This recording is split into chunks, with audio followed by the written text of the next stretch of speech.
Góðan dag.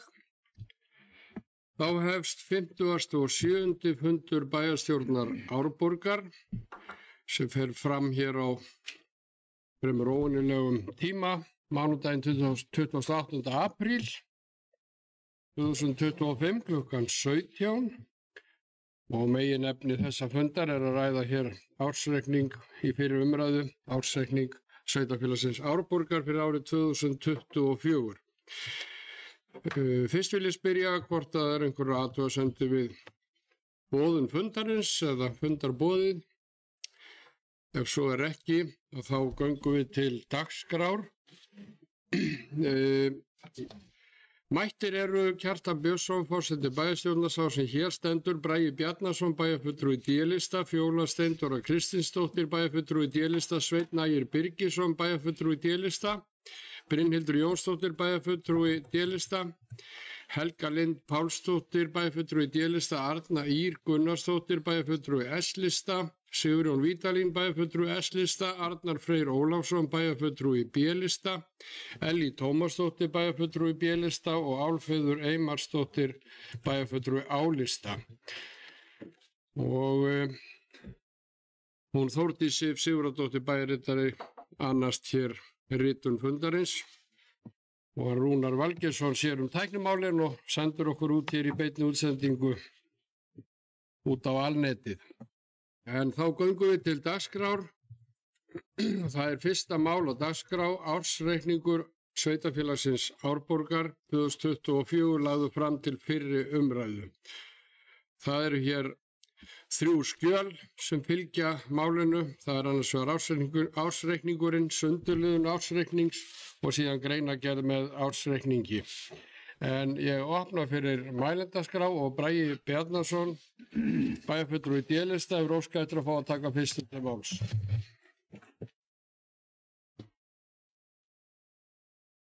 Forseti, bæjarfulltrúar og aðrir tilheyrendur. Já, ég ætla að fylgja á hlaði ársreikningi sveitarfélags Árborgar 2024 í fyrri umræðu og fara yfir greinargerðina. Og les hana svona að mestum hluta upp. Greinargerð með ársreikningi 2024 fyrri umræða.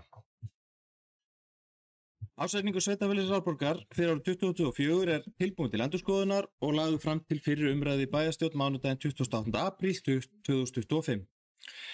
Samkvæmt sveitarstjórnarlögum skal fjalla ársreikninginn á 2 fundum í sveitarstjórn og seinni umræðan ársreiknings á dagskrá bæjarstjórnar 14. maí næstkomandi. Svo við tökum fyrir hér á eftir. Rekstur ársins. Rekstrarniðurstaða sveitarfélags Árborgar samkvæmt samanteknum rekstrarreikningi á B-hluta var jákvæð 3.243 milljónir krónur eða rétt rúma 3,2 milljarða á árinu 2024. Samkvæmt samþykktri fjárhagsáætlun fyrir árið 2024 var gert ráð fyrir 34,8 milljóna jákvæðri rekstrarniðurstöðu en uppfærð áætlun með viðaukum gerði ráð fyrir 115,8 milljóna króna neikvæðri rekstrarniðurstöðu. Tekjur ársins námu alls 23.079 milljónir króna og hækkuðu 5.129 milljónir króna frá fyrra ári. Það er ánægjulegt að sjá að tekjur hafa vaxið en hækkun rekstrartekna nam 3.639 milljónir króna milli ára. Launakostnaður nam 10.097 milljónir króna og gjald var hækkun lífeyrisskuldbindinga nam 274 milljónir króna og annar rekstrakostnaður 6.729 milljónir króna. Framleiða rekstri A og B-hluta nam því 5.980 milljónir króna eða rétt tæpum 6 milljörðum. Afskriftir rekstrarfjármuna námu 948 milljónir króna á árinu og rekstrarniðurstaða fyrir fjármagnsliði var því jákvæð um 5 milljarða eða 5.031 milljón króna sem er mikil breyting frá fyrra ári en þá var rekstrarniðurstaða fyrir fjármagnsliði jákvæð 1.033 milljónir króna eða 1 milljarð. Fjármunatekjur og fjármagnsgjöld námu netto 17.334 milljónir króna og var rekstrarniðurstaða ársins jákvæð 3.243 milljónir eins og áður sagði. Fræðslu- og uppeldismál umfangsmesti málaflokkurinn í rekstri sveitarfélagsins og til hans var varið 8.226 milljón, eða 8 milljörðum, sem eru 53,8% af skatttekjum. En til samanburðar var það 61,7% árið 2023. Til velferðarþjónustu var veitt 2.330 milljónir króna eða 15,6% skatttekna og eru þar með talin framlög vegna málefna fatlaðs fólks. Loks íþrótta- og frístundaþjónusta þriðja umfangsmesta verkefni sveitarfélagsins og til þeirra var ráðstafað 1.196 milljónum eða 8% skatttekna. Sjóðstreymið. Samkvæmt sjóðstreymisyfirliti jókst veltufjár á rekstri verulega milli ára og var 4.384 milljónir króna árið 2024 eða sem nemur 19% af heildartekjum. Til samanburðar var veltufjár á rekstri 1713 milljónir króna árið 2023 og handbært fé fyrir rekstri er því jákvætt 4.174 milljónir króna árinu miðað við 550 milljónir króna árið 2023. Fjárfestingar í rekstrarfjármunum námu alls 2.655 milljónir króna, 2,6 milljarðar, samanborið við 2.548 milljónir króna árið 2023. Fjárfestingum ársins var forgangsraðað, verkefni yfirfarin og áhersla lögð á þau fjárfestingaverkefni sem sveitarfélagið var þegar bundið í samkvæmt samningum sem og tekjuaukandi verkefni. Viðamesta fjárfestingin var annar áfangi Stekkjarskóla en verklok þar voru í árslok. Unnið að gatnagerð og nauðsynlegu viðhaldi við ýmsar stofnanir bæjarins. Álögð gatnagerðargjöld og tekjur af byggingarétti námu 322 milljónir króna árinu 2024 pluss síðan sala á landi sem var í raun byggingaréttur sem kemur að sannast það. En af því voru 214 milljónir króna færðar á rekstur. Afborganir langtímalána námu 2.408 milljónir króna árinu 2024 samanborið við 2.414 milljónir króna árið áður. En lántökur ársins námu 1.375 milljónum króna á árinu 2024 en árið 2023 námu nýlán 3.899 milljónum króna og 3.900 milljónir á árinu 2022. Efnahagsreikningur. Heildareignir samkvæmt efnahagsreikningi A og B hluta námu 37.603 milljónum króna í árslok 2024 og jukust 4.231 milljón frá fyrra ári. Fasta fjármunir í árslok voru 32.150 milljónir króna en veltu fjármunir námu 5.453 milljónir króna. Skuldir og skuldbindingar námu alls 31.645 milljónir króna í árslok 2024 og þar af voru vaxtabeinandi skuldir 25.222 milljónir króna. Vaxtabeinandi skuldir jukust 109 milljónir króna á árinu. Verðbólga hefur gríðarleg áhrif á rekstur sveitarfélagsins en sveitarfélagið Árborg er með stærstan hluta lánasafns síns í verðtryggðum lánum. Gjaldfærsla verðbóta af langtímaskuldum nam 1.125 milljónir króna sem er þó 238 milljónum minna en gert var ráð fyrir fjárhagsáætlun. Við fögnum því að verðbólgan hefur haldið áfram að lækka. Skuldaviðmið með A og B hluta nam 107,6% í árslok 2024 samanborið við 147,4% í lok fyrir árs. Eigið fé A og B hluta nam 5.960 milljónir króna í árslok 2024 en var 965 milljónir króna í lok fyrir árs. Áherslur og aðgerðir á árinu 2024. Eftir krefjandi rekstrarár, erfiðar aðgerðir og endurskipulagningu í rekstri sveitarfélagsins er afar ánægjulegt að sjá að skuldaviðmið A og B hluta samkvæmt jafnvægis- og skuldareglu sveitarstjórnarlaga er nú komið í 107,6% en var 156,6% árið 2022 og stemdi í mun hærri tölu ef ekkert hefði verið gert. Jákvæð rekstrarniðurstöða ársins kemur að hluta til á móti neikvæðri rekstrarniðurstöðu síðustu ára sem færi sveitarfélagi nær því að uppfylla jafnvægisregluna. Gert er ráð fyrir að samanlögð heildarútgjöld séu ekki hærri en samanlagðar reglulega tekjur á árunum 2023 til 2025, þess að þessu ári. Þann 1. janúar 2025 voru íbúar sveitarfélagsins 12.064 og fjölgað 499 frá fyrra ári, eða 4,3%. Sveitarfélag Árborg er 8. fjölmennasta sveitarfélag landsins og þar af starfa 1.075 starfsmenn í 785 stöðugildum í árslok 2024. En til samanburðar störfuðu 1252 starfsmenn hjá sveitarfélaginu í 837 stöðugildum árið 2022. Laun og launatengd gjöld bæjarstjóra, bæjarráðs og bæjarstjórnar námu 105,8 milljónir króna árið 2024 en 104,2 milljónir króna árið 2023.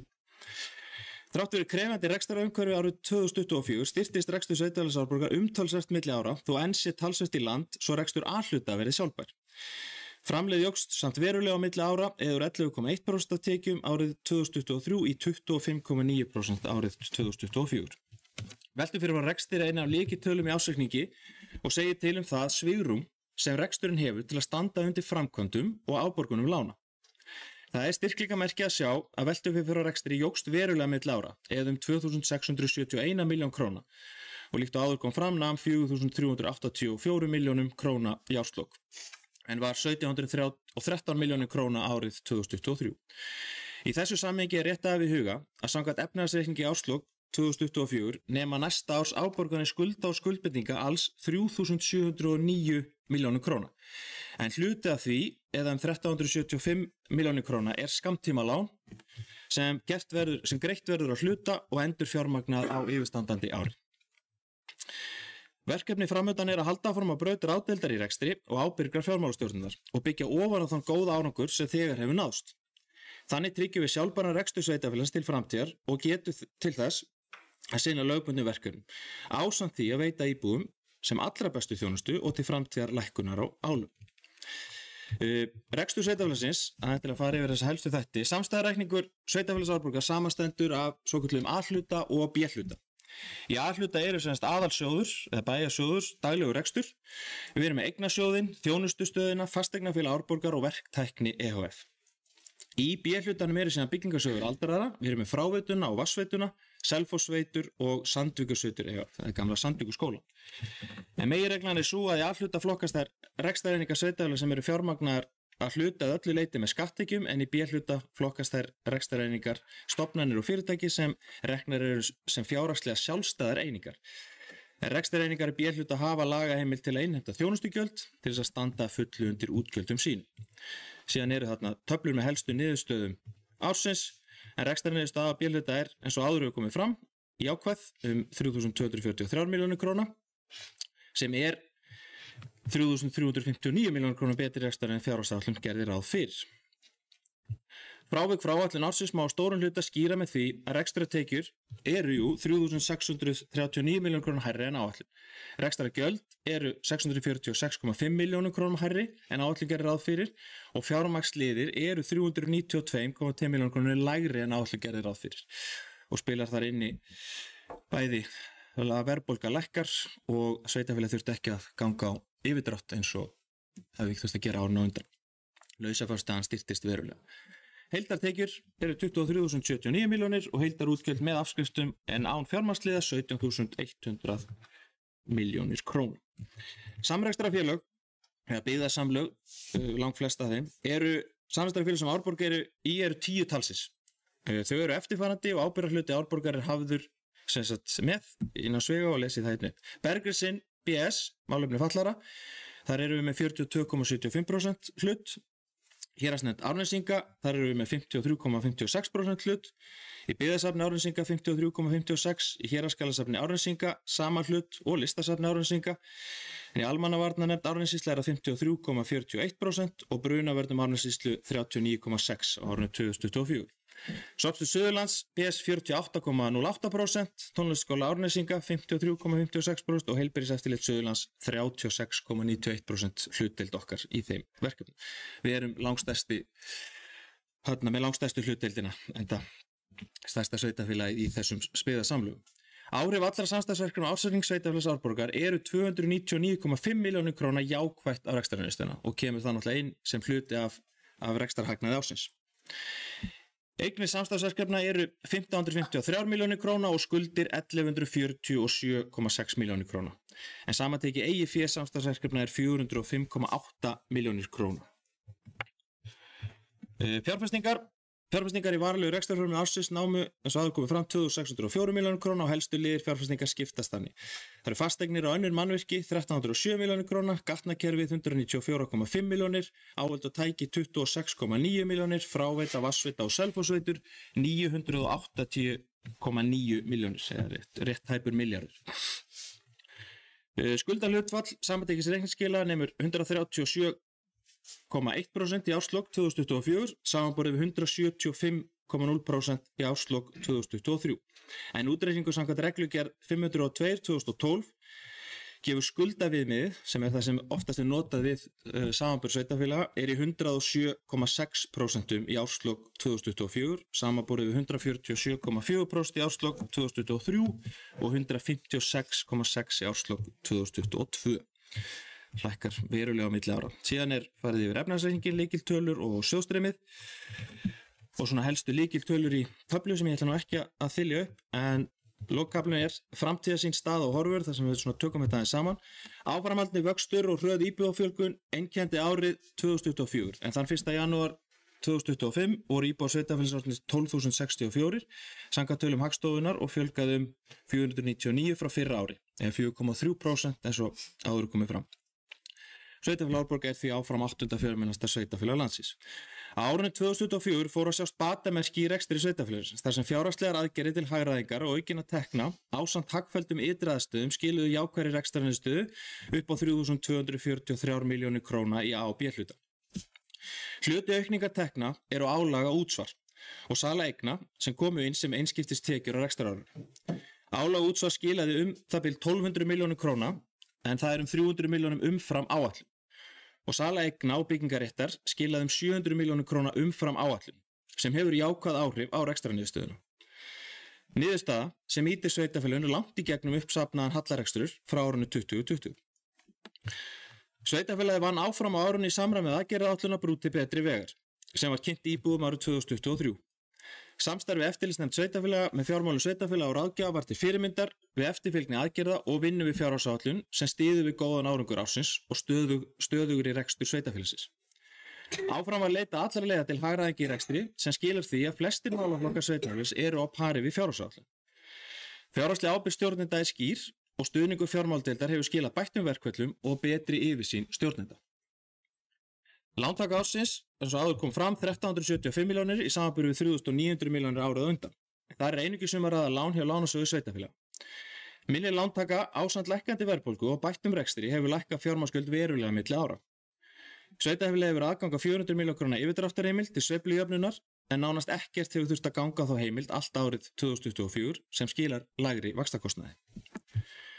Fjárfestingar sveitarfélags voru talsverðar á árinu. Framkvæmdir lauk við annan áfanga Stekkjarskóla sem var afhentur til skólans í desember 2024. Áfram var unnið við hreinsistöð, endurnýjun gatna og lagna, orkuöflun og hönnun viðbyggingar við leikskólan Jötunheima þar sem framkvæmdir hefjast á yfirstandandi ári. Fjárfestingar í samræmi við fjárhagslega getu sveitarfélagsins og gera áætlanir ráð fyrir að hægt verða að bæta í viðhald og fjárfestingar á næstu árum til að vinna á uppsöfnuðu viðhaldi og halda í uppbyggingu innviða samfélagsins. Sveitarfélag Árborg eftirsóknarverður staður til búsetu og áfram fyrirhuguð mikil uppbygging íbúða og annarra verkefna í sveitarfélaginu. Þær framkvæmdir styðja við áætlanir sveitarfélagsins uppbyggingu innviða á næstu árum. Niðurstaða ársreiknings 2024 rennir sterkari stoðum undir fjárhagsáætlun ársins og undirbúninga áætlun næstu ára. Það má samt segja að nú reyni á að sýna áfram ábyrgð í rekstri, standast áætlanir og gera allhluta sveitarfélagsins sjálfbæran á næstu árum. Þannig að við lendum aldrei aftur á sama stað á árið 2022. Við eigum að fagna áfanganum. Niðurstaða ársreiknings með 3.243 milljónir króna rekstrarafgang gríðarlega jákvætt skref í þeirri vegferð sem bæjarstjórn, starfsmenn og ráðgjafar hafa verið í við endurskipulagningu reksturs sveitarfélagsins. Vegferð sem hefur tekið skemmri tíma en gert var ráð fyrir. Hagræðingar hafa skilað árangri, sala eigna og lóða verið góð, álag og útsvar einungis 1 ár og íbúaþróun verið umfram áætlanir. Allt vinnur þetta saman að jákvæðum árangri og með áframhaldandi ábyrgur rekstri verður hægt að lækka álögur og skatta á okkur íbúa til lengri tíma litið. Þá lestir í lokið við greinargerðina. Við auðvitað bara óska allri bæjarstjórn, starfsmönnum og ráðgjöfum íbúum til hamingju með árangur. Við eigum þetta öll saman og leggja endingu til að ársreikningnum verði vísað til seinni umræðu. Takk fyrir.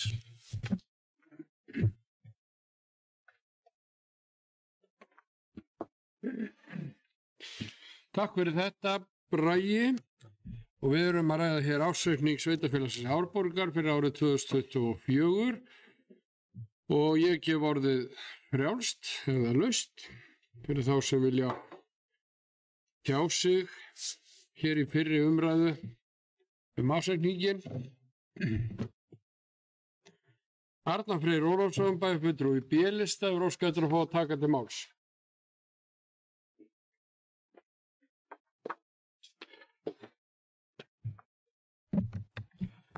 Virðulegur forseti, bæjarfulltrúar og aðrir tilheyrendur.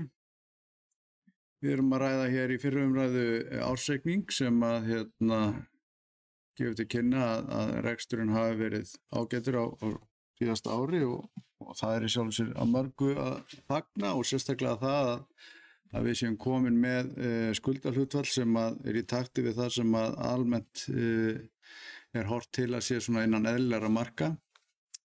Við erum hins vegar að horfa til þess að við erum með einskiptisgreiðslur, þetta er på cirka 2,4 milljarða og við erum auðvitað að horfa til þess að reyna að gera hluta rekstrareiningarinnar jákvæðan og kannski vil ég byrja á því að beina fyrirspurn til bæjarstjóra af því að það kom fram í rauninni hér með þegar var verið að fara yfir ársreikningin með endurskoðanda að það hilli undir það að sjóður verði í rauninni sjálfbær og það væri ágætt að vita hvort að það sé langt í það að hann verði sjálfbær og við í rauninni eða ég í rauninni nefndi það að við getum mögulega séð að hann verði sjálfbær í náinni framtíð og mögulega getum við séð í rauninni eigið fé A-hluta jákvæðan 6 mánaða eftir 6 mánuði í rekstri þetta árið. Það er kannski helst til á bjarsýnt en það væri ágætt að fá að vita hvort að það sé búið að teikna upp þessa vegferð og við erum nú með fjármálastjóra hér og bæjarstjóra sem erum með puttan á púlsinum hvað varðar innkomu á hverju mánuði núna og það var ágætt að vita hvort að það hilli undir það í 6 mánuði uppgjöri. Við erum að sátum undir því að það var bent á það að það hefði verið stöðugur hallarekstur frá árinu 2020 og það auðvitað kemur inn í fyrra kjörtímabil og annan meirihluta og ég ætla aðeins að fara í söguskýringu á því og það er svolítið athyglisvert að átta sig á því hvar vorum við árið 2020 af því að það var nú eiginlega komið með það inn á borð til okkar. Hverjar voru heildartekjur sveitarfélagsins árið 2020? Það eru 11 milljarðar. Heildartekjur. Hvorki meira né minna. Við fórum í gríðarlegar fjárfestingar og það í rauninni er undanfarið þess að hér varð íbúafjölgun alveg gríðarleg og frá árinu í rauninni frá lokum fjórðungs árið 2019 þá hefur fjölgað í sveitarfélaginu 2100 manns til loka síðasta fjórðungs 2024 og allt eru þetta íbúar sem flytja til sveitarfélagsins, þeir leggja til samfélagsins, þeir greiða útsvar, þeir borga af sínum húsum og svo framvegis. Mér finnst helst til lítið horft til þess hvað þessi fjölgun er í rauninni gríðarlega mikilvæg í því að laga hér rekstrarstöðuna og í rauninni afla tekna. Þetta er í rauninni algjört lykilatriði þegar kemur að bættu rekstur sveitarfélagsins. Það er algjörlega ljóst í mínum huga. Og við erum að sjá að skuldir frá árinu 2022 þær aukast einhverjar 1900 milljónir á þessu kjörtímabili þá, eða sem sagt út síðasta ár og það eru þá eingöngu talda til langtímaskuldir. Og við erum að sjá þessar skuldir auðvitað aukast enn frekar í ár af því að það verða að fara að endur fjármagna skammtímaskuldir af hluta og greiða upp á hluta. Þannig að við erum að sjá aukna skuldsetningu að sjálfsögðu. Og það er eitthvað sem að við þurfum að horfa til að gæta mjög að þegar að kemur að því að reyna að ná jöfnuð í rekstri. Gjaldskrár hafa verið hér hækkaðar og í rauninni tók ég þátt í því og studdi það einhliða að þær væru aðlagaðar að þeim rekstri sem að þær eiga stand undir. Og það í rauninni er svona eðlileg það er eðlileg uppfærsla á tekjum sveitarfélagsins til þess að standa undir þeirri þjónustu sem að þau eiga að gera. Og ég get ekki annað séð en að það er rauninni komið mjög stóran hluta líka inn í rekstur sveitarfélagsins. Þannig að þetta nú allt saman hlutir sem að ber að halda til haga þegar við erum að fara yfir afkomu síðast árs. Við erum með 2,4 milljarða í einskiptisgreiðslu og þá í formi aukinna skattlagningar á álag, 1,2 milljarður. Og svo 1,2 milljarður sem að fór í sölu á byggingarétti í einu vettvangi og svo til viðbótur auðvitað annar byggingaréttur sem var seldur sem var tilgreindur 344 milljónir. Þannig að við erum að sjá auðvitað það að tekju módel sveitarfélagsins hefur bara tekið miklum breytingu frá því sem áður var. Á þessum frá í rauninni 2020 til 2024 að þá búið að skattleggja hér alveg gríðarlega. Og við þurfum í rauninni, og ég fagna í rauninni þessum niðurlags orðum hjá bæjarstjóranum að það sé horft til þess að reyna að fara að vinda af leið og fara að lækka hér skatta. Og meðal annars byggingaréttagjaldið auðvitað stór hluti af því sem að tekjustólpi núverandi rekstramódels og nýverið var farið í það að lækka í rauninni byggingaréttagjald á A-svæði innan Selfoss og í sjálfu sér kannski var það bara þarft en svo önnur svæði sem hafa setið eftir sem verður kannski komið með óeðlilega skattlagningu sem við kannski förum yfir á eftir. Annað sem að mér fannst mjög markvert í þessum ársreikningi að það kom til endurmat á eignum og ef ég man það rétt að þá var það í kringum 680 milljónir sem að kom til endurmats á eignum sveitarfélagsins og ég kannski kalla eftir því líka og kallaði eftir því í bæjarráði þegar við fórum yfir reikningin í upphafi að það væri gott að vita hvaða eignir hefðu verið uppreiknaðar. Vegna þess að ég hef talað fyrir því núna held ég bara í 2 ár að við förum í stórfellt endurmat á eignum sveitarfélagsins til þess að í rauninni laga eigifé og eigifjárstöðu A- og B-sjóðs. Það hefur bara alveg rosaleg áhrif á þau lánakjör sem okkur kemur til með að bjóðast í framtíðinni og við eigum ekkert að vera endilega bara undirsett með það að hafa einn lánveitanda sem við getum sótt í þar að segja lánasjóð sveitarfélaga.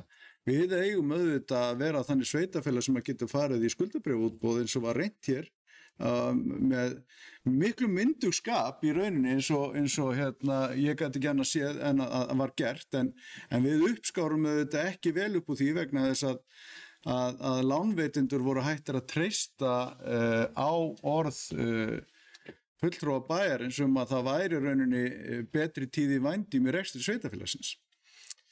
En ég held að við eigum að halda áfram á þeirri leið að taka eignir sveitarfélagsins og þá kannski bara afmarkaðan hluta af þeim og byrja endurmeta þær til þess að endurspegla, til þess að eigið rauninni endurspegli raunverulega eign sveitarfélagsins.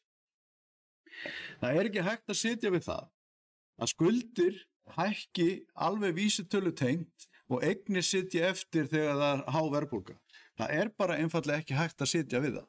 Og það ekki hægt að sætta sig við það til lengri tíma að eignir séu stórkostlega vanmetnar og sérstaklega þegar við erum að fara að endurfjármagna eða sækja fjármagn og reyna að fá það sem lægstum vöxtum vegna þess að það vita mál að hér inn í þessu sveitarfélagi verulegar eignir sem duldar í efnahagsreikningi sveitarfélagsins og við þurfum bara hreinlega að taka svolítið til og ég rauninni ítreka það sem ég hef sagt áður að við þurfum að taka þetta til endurskoðunar.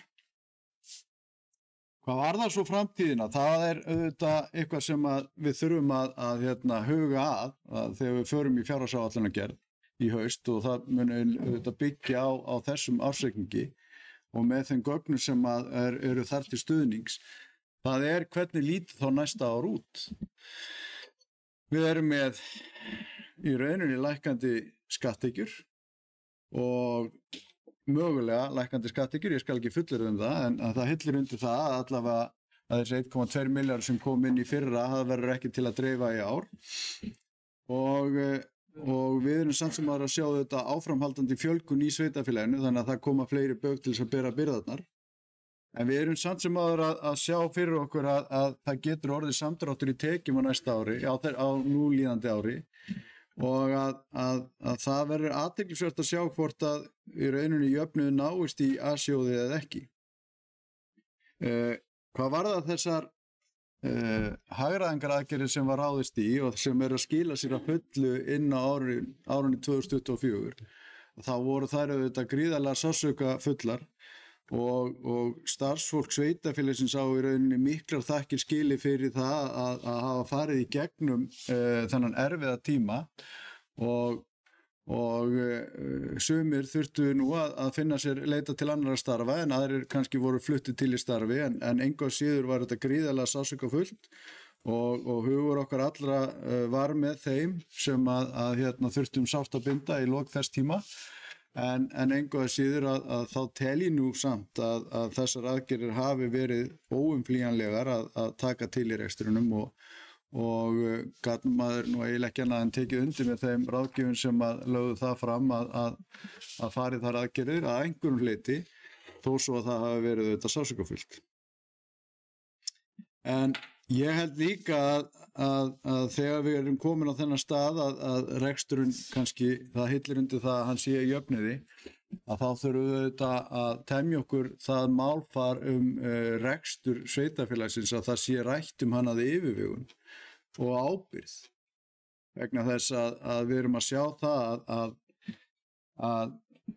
það tal sem var haft uppi í fjölmiðlum rekstur sveitafélagsins skaðaði sveitafélagið alveg gríðarlega og allir í rauninni þeir lánveitendur sem að var leitað til höfðu þetta í huga þeir voru að skoða okkar lánsbeiðnir og í rauninni hafa örugglega nýtt sér það í formi áhættuálags þar sem að við vorum hér bara fórum víða að reyna að sækja fé til þess að fjármagna reksturinn og við örugglega þurftum að borga mun hærri vexti heldur en efni stóðu til. Og við sjáum það núna, og ekki síst ef við förum í endurmatið, að eignir sveitafélagsins standa fyllilega undir þeim rekstri og styðjavæntan rekstur sem er til staðar. En ég ætla svo sem ekki að hafa þetta lengri í bili, ég áskilur samt rétt að kannski koma aftur upp og bregðast við því sem að kemur fram, en engu að síður að þá er það nú þannig að það er auðvitað jákvætt að skila jákvæðri rekstrarniðurstöðu, þannig er það nú bara og maður getur auðvitað tínt ýmislegt til sem að hefði mátt betur fara og það var auðvitað gerð mistök á leiðinni og svo framvegis en við erum að rétta kúrsinn. En ef við eigum að vera í rauninni forystu fyrir sveitarfélög á Suðurlandi, að þá í rauninni þurfum við að tala af yfirvegun og við þurfum að skila jákvæðri rekstrarniðurstöðu ár eftir ár. Það er það sem er okkar verkefni fyrst og fremst. Svo kemur auðvitað að því að þegar það er niðurstaðan í jákvæð, þá förum við það að í rauninni sinna þeirri þjónustu sem við erum kosin til þess að gera og við þurfum að standa við lögum samkvæmt. En engu að síður að þá held ég að við ættum í rauninni að temja okkur varfærið orðafæri. Takk.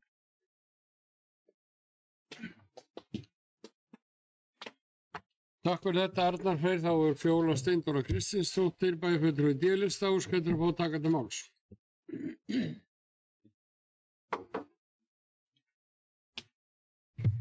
Forseti og bæjarfulltrúar aðrir tilheyrendur. Já, mér langar að byrja á því að óska starfsfólki sveitafélagsins Árborgar til hamingju með velunni störf síðastliðin ár í mjög erfiðum og krefjandi aðstæðum. Það er alls ekki sjálfgefið að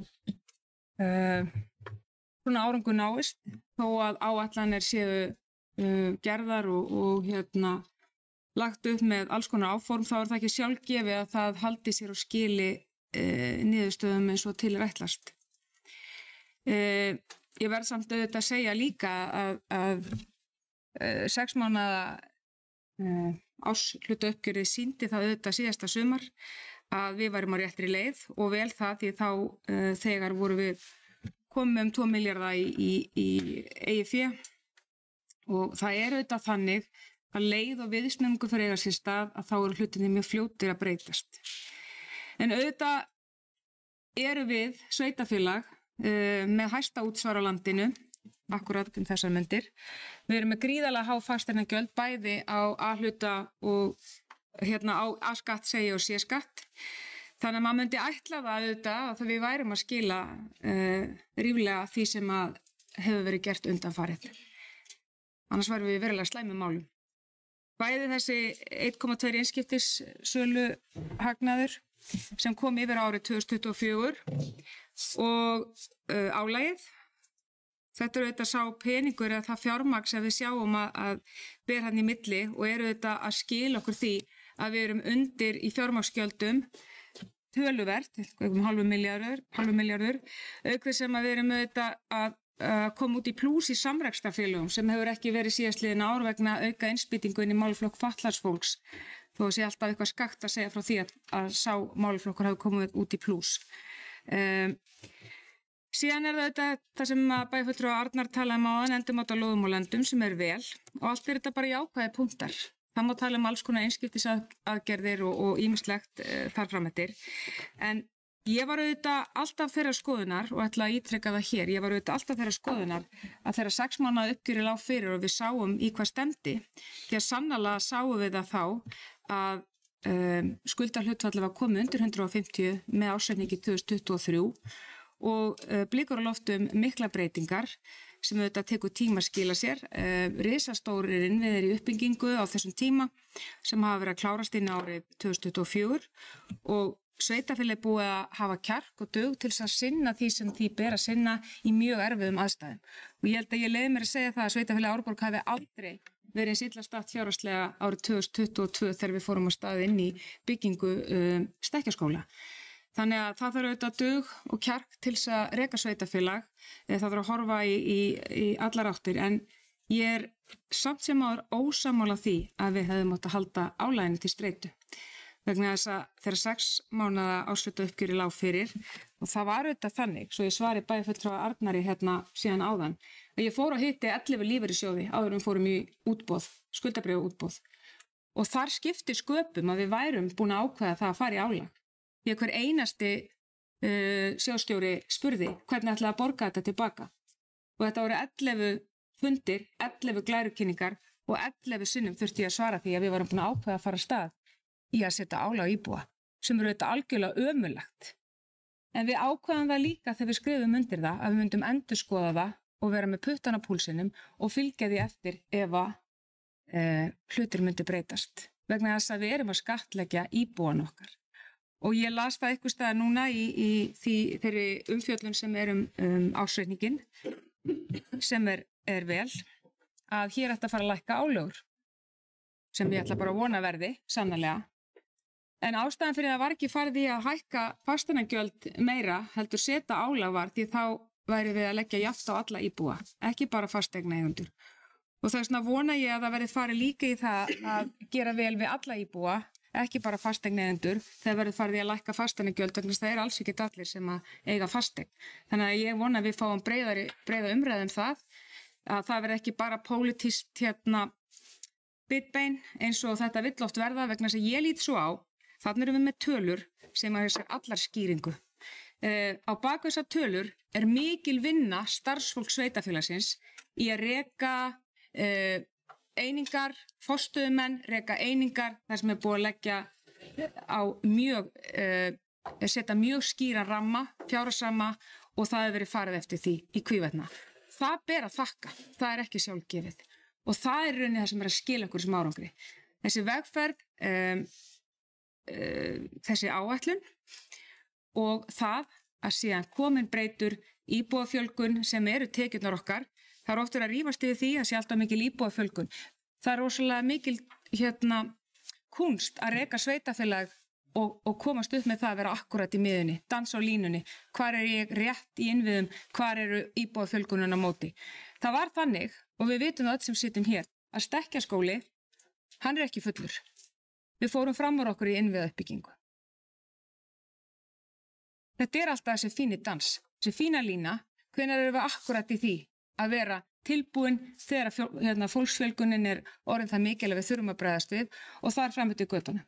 Þannig að þú veist, þetta óbáslega auðvelt líka að vera með eftiráskýringar. Ég held að, og trúið ég allir sem gera sitt besta hverju sinni að vinna sveitarfélaginu sín til heilla.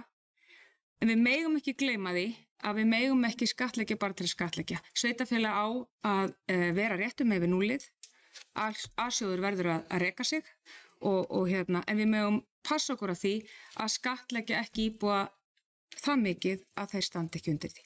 Vegna þess að við verum átt okkur á því að það alltaf þannig að þeir sem hafa minnst á milli handana að þetta stingur þá, býtur þá allra mest. En, ekki að fara út í það, ég ætla að óska okkur öllum til hamingju, en fyrst og síðast starfsfólki sem búið að vinna gríðarlega vinnu og lyfta grettistaki. Til hamingju.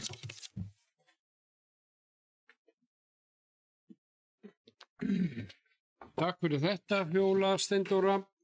Eru fleiri sem vilja kveðja sér hljóðs hér undir þessum fyrsta lið á dagskrá 57. fundar bæjarstjórnar Árborgar. Sigurjón Vítalín Guðmundsson, bæjarfulltrúi S-lista, hefur gefið merki. Hvað hér orðið?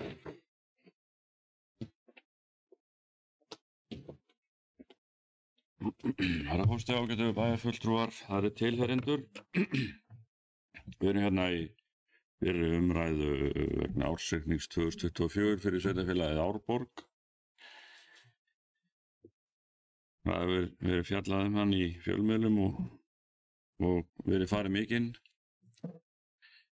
Það hefur alveg átt rétt á sér einhverju leyti en hvað mig varða þá það kannski svolítið súrsætt að þessi mikli viðsnúningur hann skuli að stærstum hluta vera tilkomin vegna gríðarlegra skattahækkana á íbúana annars vegar og svo hins vegar einskiptings lóðasölu sem auðvitað mjög jákvætt og vonandi verður það eitthvað framhald þar á.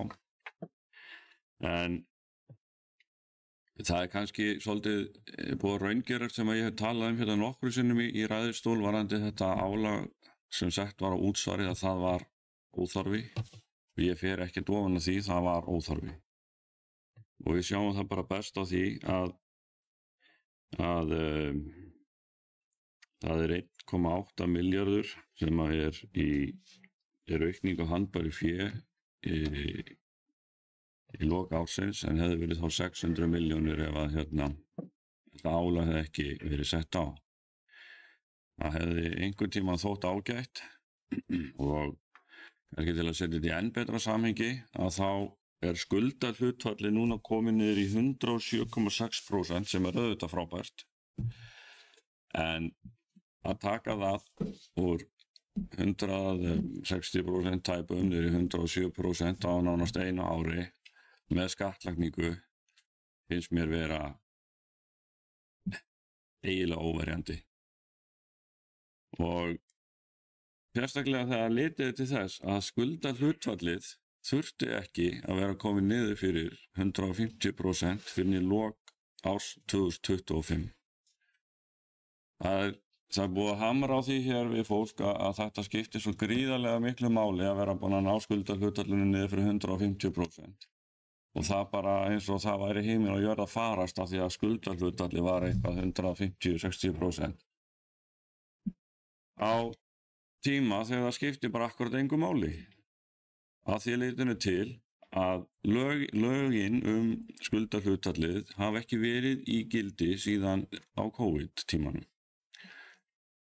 Þess vegna hafði stjórn sveitarfélagsins svigrúm og tíma til þess að ná þessum viðsnúningi á kannski aðeins lengri tíma og þá með minni sársaukafyllri hætti heldur en íbúarnir munu upplifa nú og hafa upplifað annars vegar í hækkunum gjalda, gjaldskráfnar voru leiðréttar, ég studdi það fullkomlega, það var það löngu tímabært, en líka vegna þess að fasteignagjöld hafa hækkað og gjöld fyrir ýmsa þjónustu hafa hækkað og síðan 1. júní þá fá ansi margir hérna glaðningin inn úr bréfalúguna frá hérna ríkisskattstjóra þar sem að innheimt verður þetta viðbótar álag. Og það er eiginlega þá sem að kemur í ljós hversu ánægðir íbúarnir raunverulega verða með þennan frábæra árangur, og ég set gæsalappir utan frábæran, vegna þess að það var hreinlega farið í þeirra vasa til þess að sækja þennan pening svo hægt var að snúa þessu við á 0,1. Mér finnst þetta hafa verið svolítið ódýrt. Og ég get bara haldið hér áfram að tala um það, að ég talaði um það og hef talað um það margoft, að auðvitað átti sveitarfélagið að leita leiða til þess að fá að endurskipuleggja sinn rekstur og sinn fjárhag á miklu lengri tíma heldur en á 1-2 árum. Þetta er náttúrulega galið. Og það er galið að eftirlitsnefndin hafi leitt stjórn sveitarfélagsins inn á þessu braut. Ég ætla bara að benda á að í 2010 eða 12 þá var Hafnarfjarðarbær með 200%, cirka 200-220% skuldahlutfall. Þá var skuldahlutfallið í gildi. Það er ekki í gildi núna. Það sem fólki finnst þá er það bara þannig.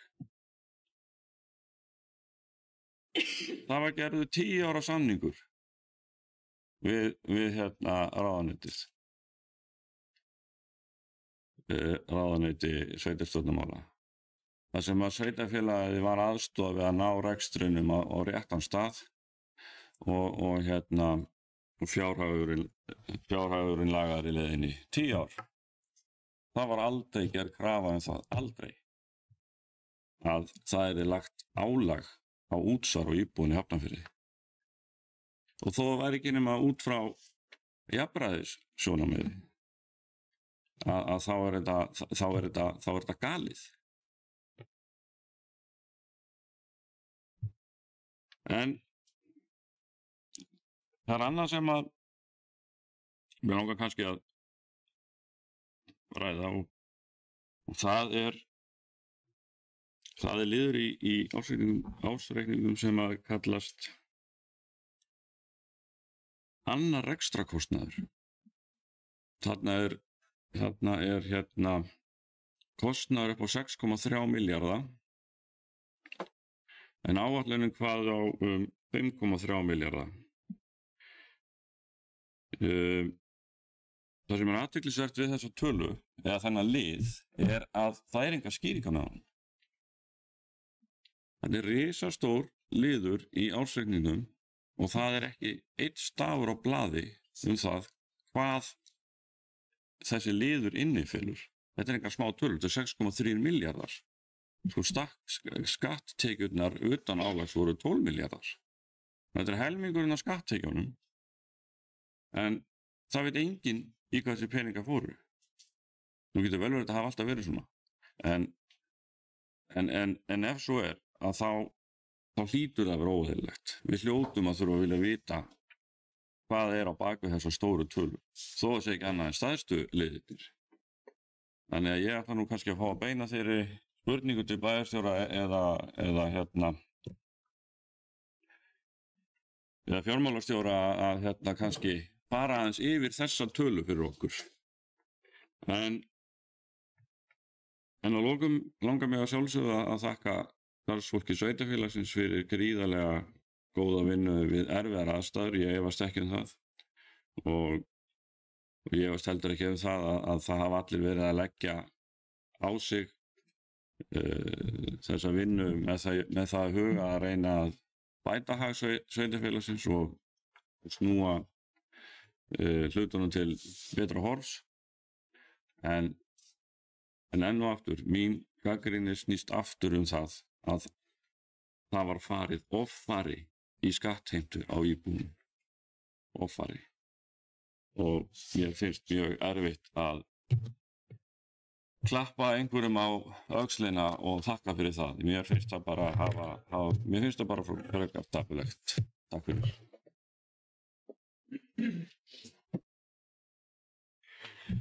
Takk fyrir þetta, Sigur og Vídalín. Það voru Álfheiður Einarsdóttir, bæjarfulltrúi Álista og skemmtir að fá takandi máls.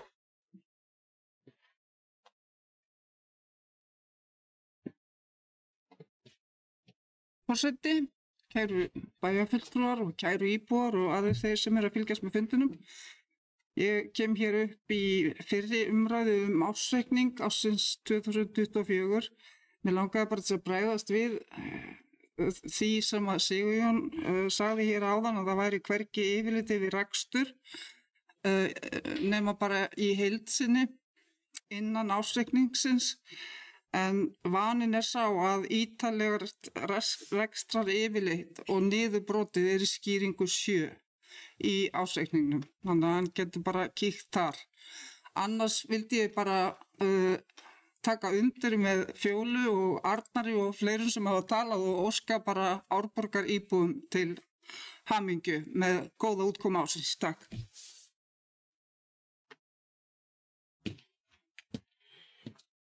Takk fyrir þetta, Álfheiður. Það voru Arna Ýr Gunnarsdóttir, bæjarfulltrúi S-lista, og skættir að fá að taka til máls.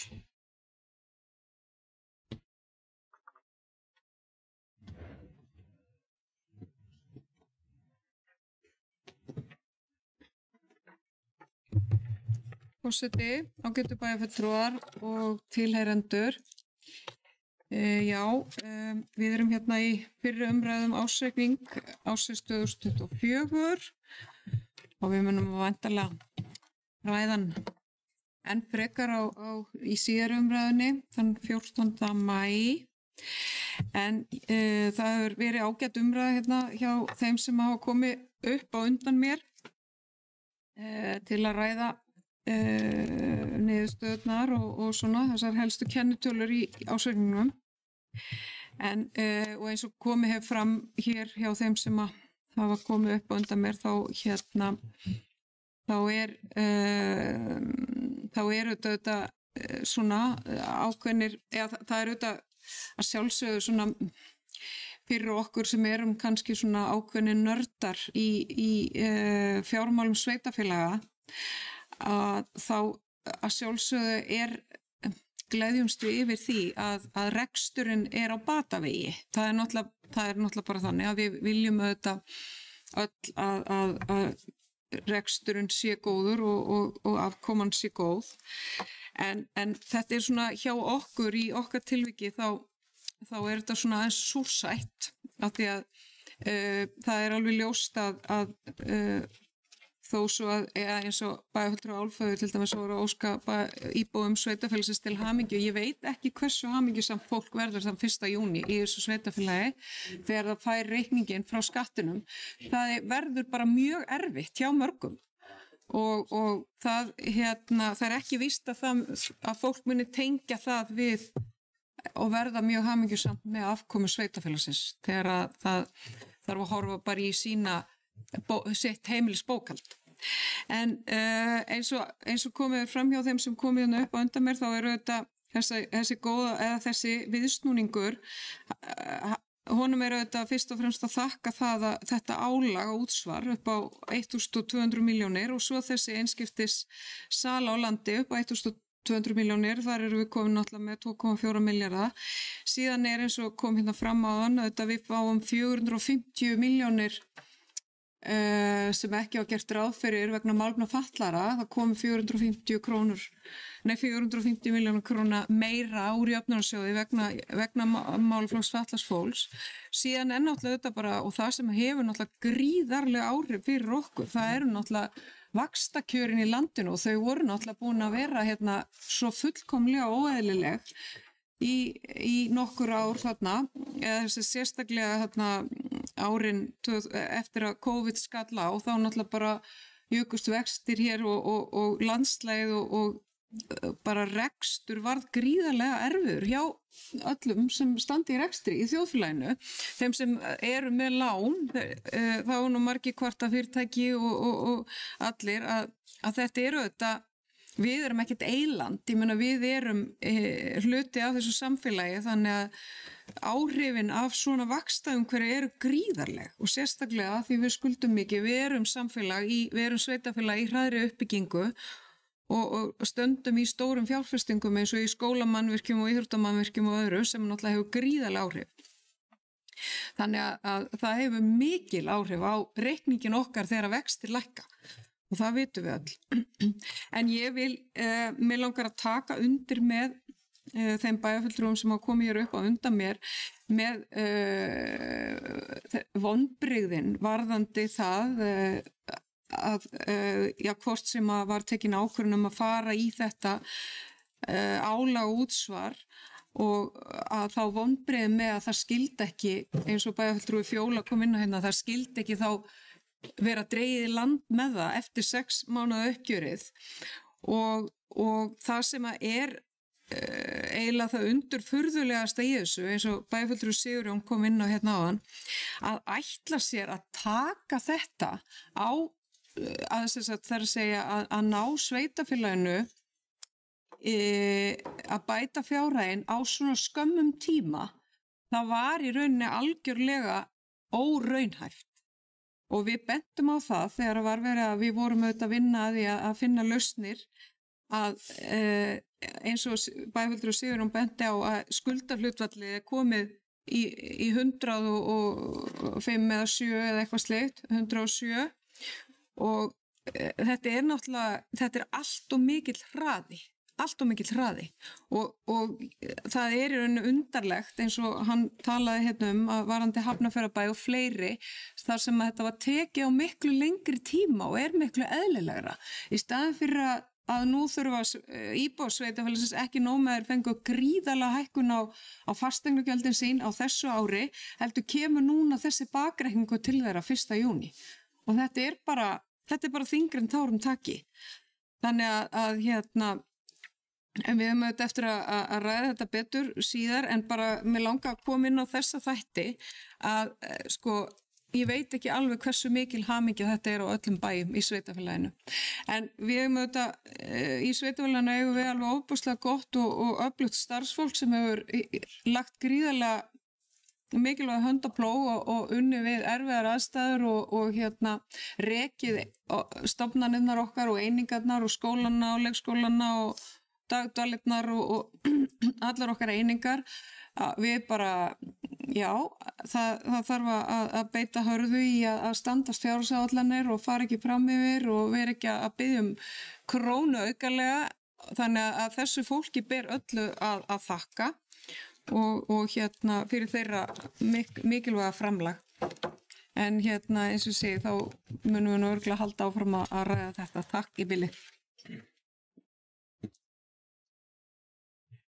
Takk fyrir þetta, Arna Ýr, þá hefur Sveinn Ægir Birgisson, bæjarfulltrúi Dýrastóls, skautur að fá að taka til máls. Forseti, bæjarfulltrúar, gestir, já, bara þakka fyrir góðar umræður og bara tek undir nánast allt sem hér hefur komið bara frá öllum bæjarfulltrúum.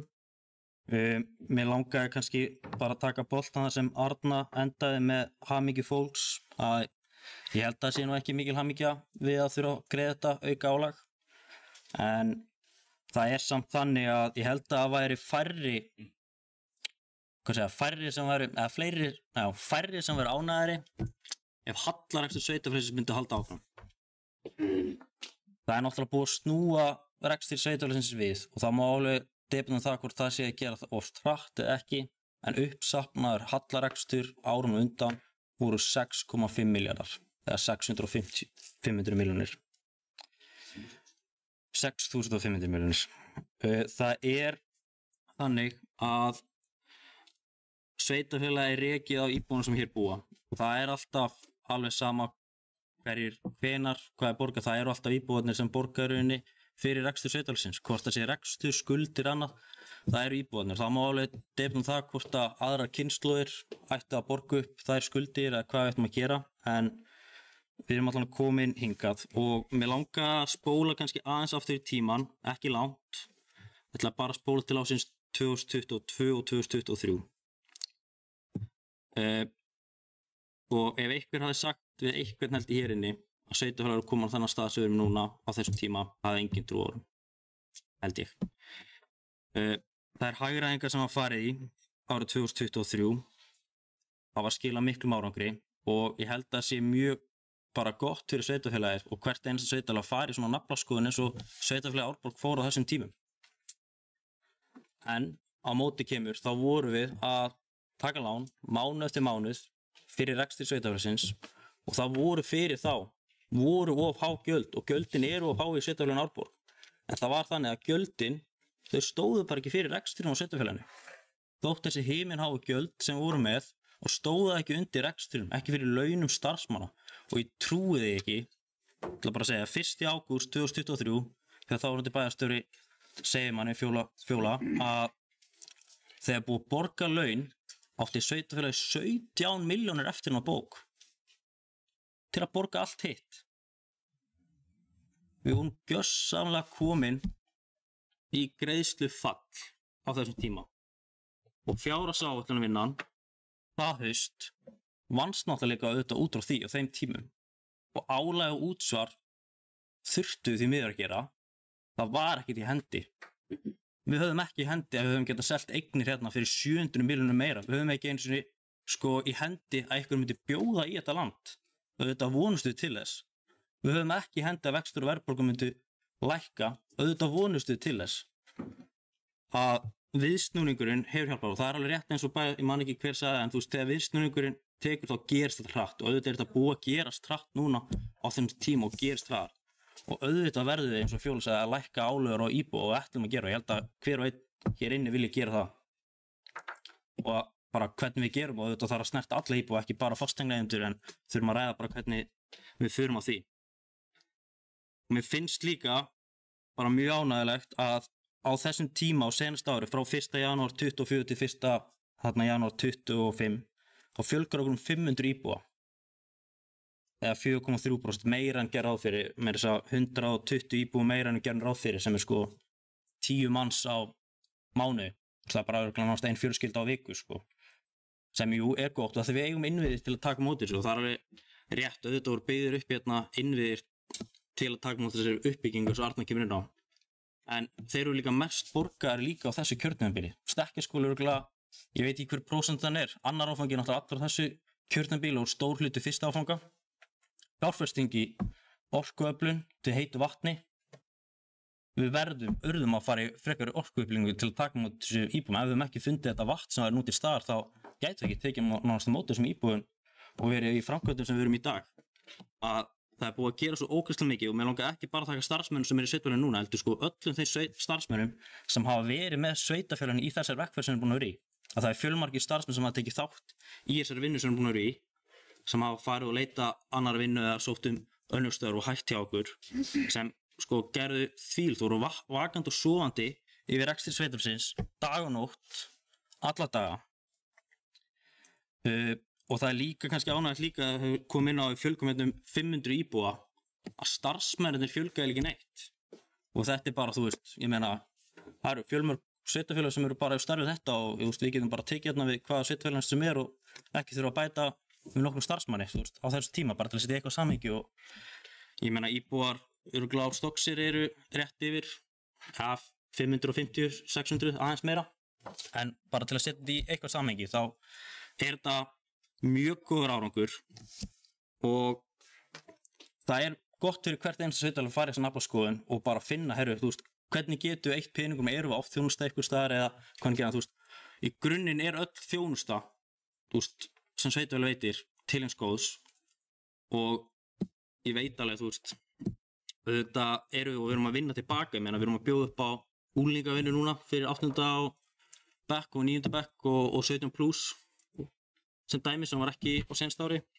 Það áttum við aldrei að koma, við erum að koma svona tilbaka í skrefum, en í grunninn er þetta bara það, þú veist, ég vil þakka öllum starfsmönnum fyrir vinnuna og öllum bæjarfulltrúum, en þetta sem gerðist hérna í sveitarfélaginu Árborg á þessum tíma, það má ekki gerast aftur.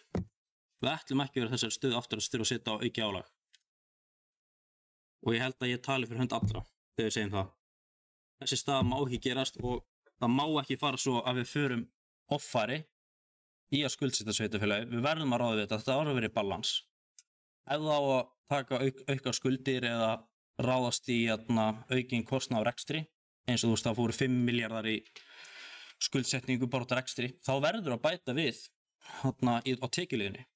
Það er ekki bara nóg að hugsa að byggja upp innviði, bæta þjónustuna, það þarf líka að hugsa að bæta tekjurnar og mjög góð vinna sem var unnin 23 við að endurskoða alla gjaldskrá sveitarfélaganna til þess að láta ákveðna liði sem eiga bera undir sér að þeir myndu standa á núlli.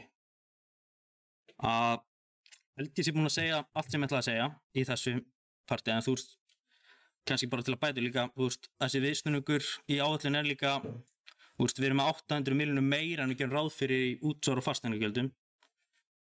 Jöfnunarsjóður sveitarfélaga að gefa okkur 720 milljónir meira og aðrar tekjur eru 2,1 milljarður meira en gerum ráð fyrir, og það náttúrulega salan landinu hvað helst. En bara í grunninn, þegar við fórum í þess að vinna 23 við að skipuleggja fjárhagsstöðu fyrir sveitarfélag árið 2024 sem við erum raunin að gera þetta upp, höfðu ekkert í hendi hvernig það ár myndi fara, en ég held að náðast öll spilin fjallu með okkur og eru búin að falla með okkur. Við erum búin að ná svo miklum árangri og við getum auðvitað að fara í debatt ef og hefði og hvað við ættum að gera betur og alltaf vera vitur eftir á, en í grunninn eru bara búin að ná mjög góðum árangri og við ætlum að halda áfram og við ætlum að gera þannig að núverandi íbúar í sveitarfélaginu að þeir þurfu ekki að borga eða vera skuldsettir fyrir þá innviðauppbyggingu sem á að eiga sér stað, fyrir þá íbúa sem ætla að flytja í sveitarfélagi í framtíðinni. Fyrir mér er það grunnurinn. Við ætlum að hugsa fyrst og fremst íbúana í okkar sveitarfélagi, en auðvitað eru við alltaf tilbúin að taka mútið fleirum, en við setjum þá í forgrunn. Takk kærlega.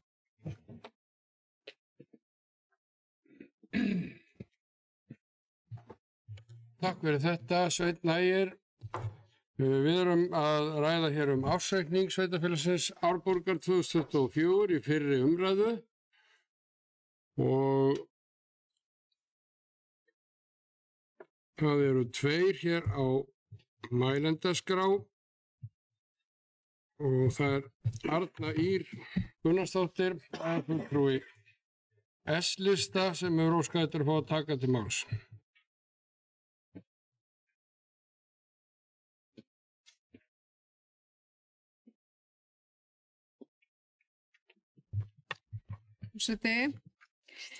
Já, við höldum áfram að ræða ársreikningin og ég gleymdi nú eiginlega áðan þegar ég kom hérna upp að það er þetta með að við nú hafa auðvitað sveitarfélög verið síðastliðna svona vikur, dag og vikur að skila sínum ársreikningum sveitarfélög á Íslandi og það er alveg ljóst að það eru öll sveitarfélög á Íslandi að sýna gríðarlegan bata í sínum reikningum. Að við erum ekki það væri náttúrulega bara eitthvað stór dularfullt ef við værum ekki að sýna bata. Já, það er bara alveg gríðarlegu bati. Afkoma sveitarfélög á Íslandi í ársreikningunum fyrir árið 2024, það er bara umbreyting mikil. Þannig að það er nú eins gott að við séum að sýna bata líka og en mér langar bara að rifja upp stöðuna sem var hérna árið 2022 þegar auðvitað staðan var mjög erfið hér og á því ári eftir að sveitarfélög skiluðu ársreikningum þá komum við ljósa 43 sveitarfélög voru ekki að uppfylla lágmarksviðmið eftirlitsnefndar með fjármálum sveitarfélagana og ég meina sveitarfélagana á Íslandi eru 64. Þannig að Nei. Þau voru 60 og þau geta hafa verið 64 þá á þessum tíma.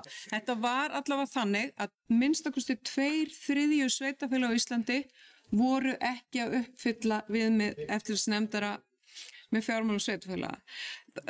Það var bara staðan á Íslandi var gríðarlega erfið á þessum tíma. Þannig að og svo eins og við höfum mörg bent á að þegar að síðan vextir og verðbólga og fara að hjaðna að þá bara breytast hlutirnir hratt og eins og komið hefur í ljós í okkar reikningi og reikningi allra sveitarfélaga á Íslandi þá er bara gríðarlegar umbætur þegar kemur að fjármálunum að verða á öllu landinu. En ég er náttúrulega sammála því að það er auðvitað gríðarlega gott að fara í naflaskoðun og ég meina eins og allir bara þurft að gera við þessar erfið aðstæður sem voru og en svo þegar við byrjum að tala hvað við gerðum, hvenar og hvenar ekki og allt þetta, þá hefur alltaf, sko sveitafélagið hefur alltaf verið að framkvæma og verið að bregðast við þeirri þjónustu þörf sem hverju sinni og ég meina við vorum komin alveg út í horn með grunnskólan okkar, þeir voru svo yfirsettnir og leikskólarnir voru yfirsettnir og og við höfum alltaf verið að vinna í að byggja upp til þess að geta þjónusta íbúana og ég meina það hefur alltaf við höfum stanslaust verið í leita heitu vatni. Það var ekkert verið að finna það upp á þessu kjörtíðanbili. Og það hefur bara alltaf verið samstaða það í sveitafélaginu. Það var aldrei verið pólitísk átök leita heitu vatni. Aldrei nokkuð tíman. Þannig að mér finnst það bara, það skiptir miklu máli að við höldum því til haga. Svo varandi starfsmenn þá við höfum auðvitað fækkuðum þeim hratt með því að útvista 40 manna vinnustað til einkaaðila og svo alveg spurning hvort við höfum fækkaðum of mikið því að það nú undir öðrum lið á eftir það kemur í ljós að það bara vantar starfsfólk í velferðarþjónustun okkar. Það ekki hægt að fá tíma þar nema eftir einhverja fleiri vikna bið sem bara engan veginn eðlilegt. Þannig að við verðum líka að fara varlega í að fækka fólki þannig að það hljótist hreinlega skaði af, sko.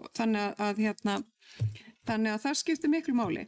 En svo þetta eins og með tekjuöflun og annað, eins og bæjarfulltrúi Sveinn Ægir kom inn á, að þá hefur líka orðið rosaleg þróun þar, af því að það ekki langt síðan að sveitarfélögin bara fóru yfir höfuð að innheimta byggingaréttagjald. Þetta bara nýtt. Og ég meina, ég man bara, það stutt sem að var kynning á fjármálaráðstefnu þar sem að Mosfellsbær var að kynna þar sem að þeir voru svona svolítið á undan sinni samtíð og borgin, það var nú farið í mál við þá, varandi innviðagjöld, sveitarfélögin biðu heilmikið eftir þeirri niðurstöðu og borgin vann og það mál, þannig að frá þeirri stundu og það ekki langt síðan þetta var, þá svona þorðu sveitarfélögin að fara að leggja á byggingaréttagjald. Þannig að það hafa svona verið að þróast mál líka sveitarfélögunum í hag, þannig að það urðu fleiri möguleikar til tekjuöflunar. En ég meina eins og þegar við vorum og þið þekki líka frá fyrir kjörtímabilum þegar var verið að gera samninga við einkaaðila uppbyggingu og einkalöndum. Þetta var auðvitað engan veginn að standa undir sér. Og við vitum það öll í dag, en svona var bara tíðarandinn. Og ég meina við kannski fengum eina leikskólalóð eða eitthvað í skiptum sko fyrir allan kostnaði sem sveitarfélögin lagði úti. Og auðvitað var þetta ekkert að ganga og sem betur fyrir erum við öll búin að sjá þann í dag. Þannig að okkur fer fram. Það gott. Takk. Takk fyrir þetta Arna Ýr, við förum nú að stytta listan hér og þá hefur beðið orðið Arnar Freyr Ólafsson, bæjarfulltrúi B-lista. Já, virðulegur forseti, bæjarfulltrúar og aðrir tilheyrendur. Já, ég fór nú og aflaði nú upplýsinga þessar spurningar sem ég varpaði fram til bæjarstjóra, þannig að hann þarf ekki að koma upp og svara því. En ég er að reyna áttum á því hvenær jöfnuður næst í Asíu og það í rauninni hillir undir það á árinu 2027 og samkvæmt þeim útreikningum sem að við höfum undirliggjandi núna fyrir reksturinn. Þannig að við erum að sjá það án auka álags að þá erum við í rauninni að stefna hraðbyrja því að fara í að ná jöfnuði í Asjóði og það vel og ég vona að okkur beri ekki af til á þessu ári að fara í endurmat og laga EIFI Asjós og skila þar að leiðandi jákvæðu EIFI bæði A og B. Aðeins varðandi þar sem kom fram áðan varðandi uppbygginguna að fara offari og það svolítið athyglisvert að þegar við förum í gegnum COVID að þá þetta megin þorri allra sveitarfélaga rekin á neikvæðan hátt með tapi og það auðvelt að segja sem svo að einhverjum hafi verið að kenna að reksturinn hafi verið bara í óstjórn og annað, en það verður samt sem áður að setja það ástand í sko samhengi við það sem áður var. Og ég bara bið að fólk skoði svona málið í heild sinni og átti sig á því að þetta var ekkit eðlilegt að fara frá 2020 til 2022 og ef menn horfa bara á ekstra tölurnar sem voru þá neikvæðar og reyna að setja þær í samhengi við einhvers konar óstjórn. Það var óstjórn á bara heimshagkerfinu sko. Þetta var ekkit eðlilegt ástand og ykkar einlægur sko satt þá með 3 hótel á bakinu og var að reyna að reka það hérna með einhverjum afgangi og ég bara man það var alveg hryllilegt ástand og þá var ekki einu svona aðgangur að sko lánsfé. En hvað varðar uppbygginguna sem að hefur orðið hérna og kannski kristallaði svo litið frá árunni 20 eða 1920 til 22 að þá var auðvitað fjárfest verulega í skólum og leikskólum og íþróttaaðstöðu og það í rauninni svo litið grundvöllurinn fyrir því að við höfum náð að sko vaksa þetta sem að við höfum vaksið og ég nefndi það áðan og við höfum vaksið frá 2020 2100 manns hérna í sveitarfélaginu. Sko, það búa 2700 manns í Þorlákshöfn. Þetta nánast heil Þorlákshöfn sem að við höfum vaksið hér á 4 árum. Og þetta er ekkit lítið, við verðum bara að setja þetta í svona rétt samhengi. Þetta er alveg ótrúlegur vöxtur sem við höfum upplifað í þessu sveitarfélagi og það í rauninni sko fjármagnað að hluta til með skuldum frá fyrri árum og auðvitað eins og bæjarfulltrúi Sveitnægir kom inn á hér áðan að það auðvitað verið að greiða líka fyrir uppbygginguna á skólum á núverandi kjörtímabili og eðlilega þar sem að hluti að framkvæmdunum farist yfir á þetta kjörtímabil. En þetta í rauninni sko alveg ótrúlegt að horfa til þess að við séum að fara frá 9.900 manns í lok árs 2019 í 12.000 manns í lok árs síðasta árs. Og það í rauninni eitthvað sem að sko hlutfallsleg aukning, alveg stórkostleg hlutfallsleg aukning. Ef við þurfum að fara í byggingu annars skóla, þá sjáum við það að sú fjárfesting verður hlutfallslega miklu minni heldur en það sem við þurftum að ráðast í á þessu tímabili. Og það með COVID í ofanálag sko allt liggjandi. Þannig að ég held að við séum í rauninni að ná utanum þetta og ef við erum að fara að sjá það að A-sjóðurinn verður rekið með jákvæðum hætti árið 2027 þá erum við að sjá að sveitarfélagið vel að fara að ná að standa undir því að fjárfesta aftur í skóla því að það heilir nú undir það að við þurfum að fara að byggja hana skóla og við þurfum að fara að bæta við sundlaugina og við þurfum að fara að bæta við og við þurfum að finna meira heitt vatn og við þurfum að bæta pípunar og svo þurfum við að selja fleiri lóður á Eyrarbakka. En ég læt þetta duga í bili, takk. Takk fyrir þetta Arnar Freyr og þá á mælendaskrá Bragi Bjarnason bæjarfulltrúi í D-lista.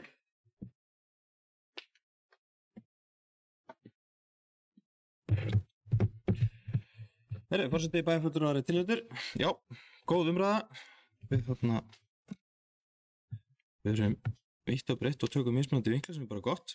Svona til þess að aðeins að svara, já, Arnar, þú varst búin að finna en þetta rétt að samkvæmt samþykktir áætlun þá gert ráð fyrir að alhlutin verði jákvæðir árið 2027 og rekstrarjöfnuður þá sem skorðin jákvæðir 2028.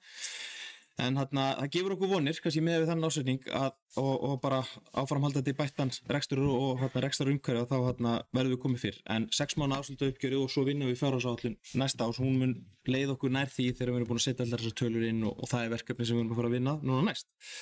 Varðandi rekstrargjöldin, því þau hækka sannarlega umfram áætlun á milli ára en einnig aðrar tekjur. Þannig að það verið að taka það upp í rauninni að umfram tekjur rauninni koma einmitt eins og hefur komið fram bæði auknar útsvarstekjur, hlutaði vegna aukins álags, hlutaði líka vegna umfram áætlunar að sölu eigna, en einnig svona ýmsir aðrir liðir sem hafa skilað auknum tekjum og komið á móti, en stærstu rekstar útgjaldaliðirnir snúaði velferðarþjónustunni í kringum 200 milljónir sem að hluta til koma á móti aftur tekjur. Það hluta tilfærslu leikskólas Árbæjar sem kom inn til talsaðan, því að þá færðist hluti af launagreiðslum yfir á annar rekstrakostnað og það kemur þá yfir á annar rekstrakostnað ásamt svona öðru liðum sem safna saman inn á fræðslusviðinu en hlutaði skilast tekjum á móti. Snjómoksturinn, hann fór vel yfir eins og hann hefur til miður gert allt og oft og svona fleiri sem tínast saman í þessa tölu, en eins og ég segi aðrar rekstratekjur aukast líka talsvert á móti, þar á meðal styrkir og annað sem kemur á móti svona minni liðum.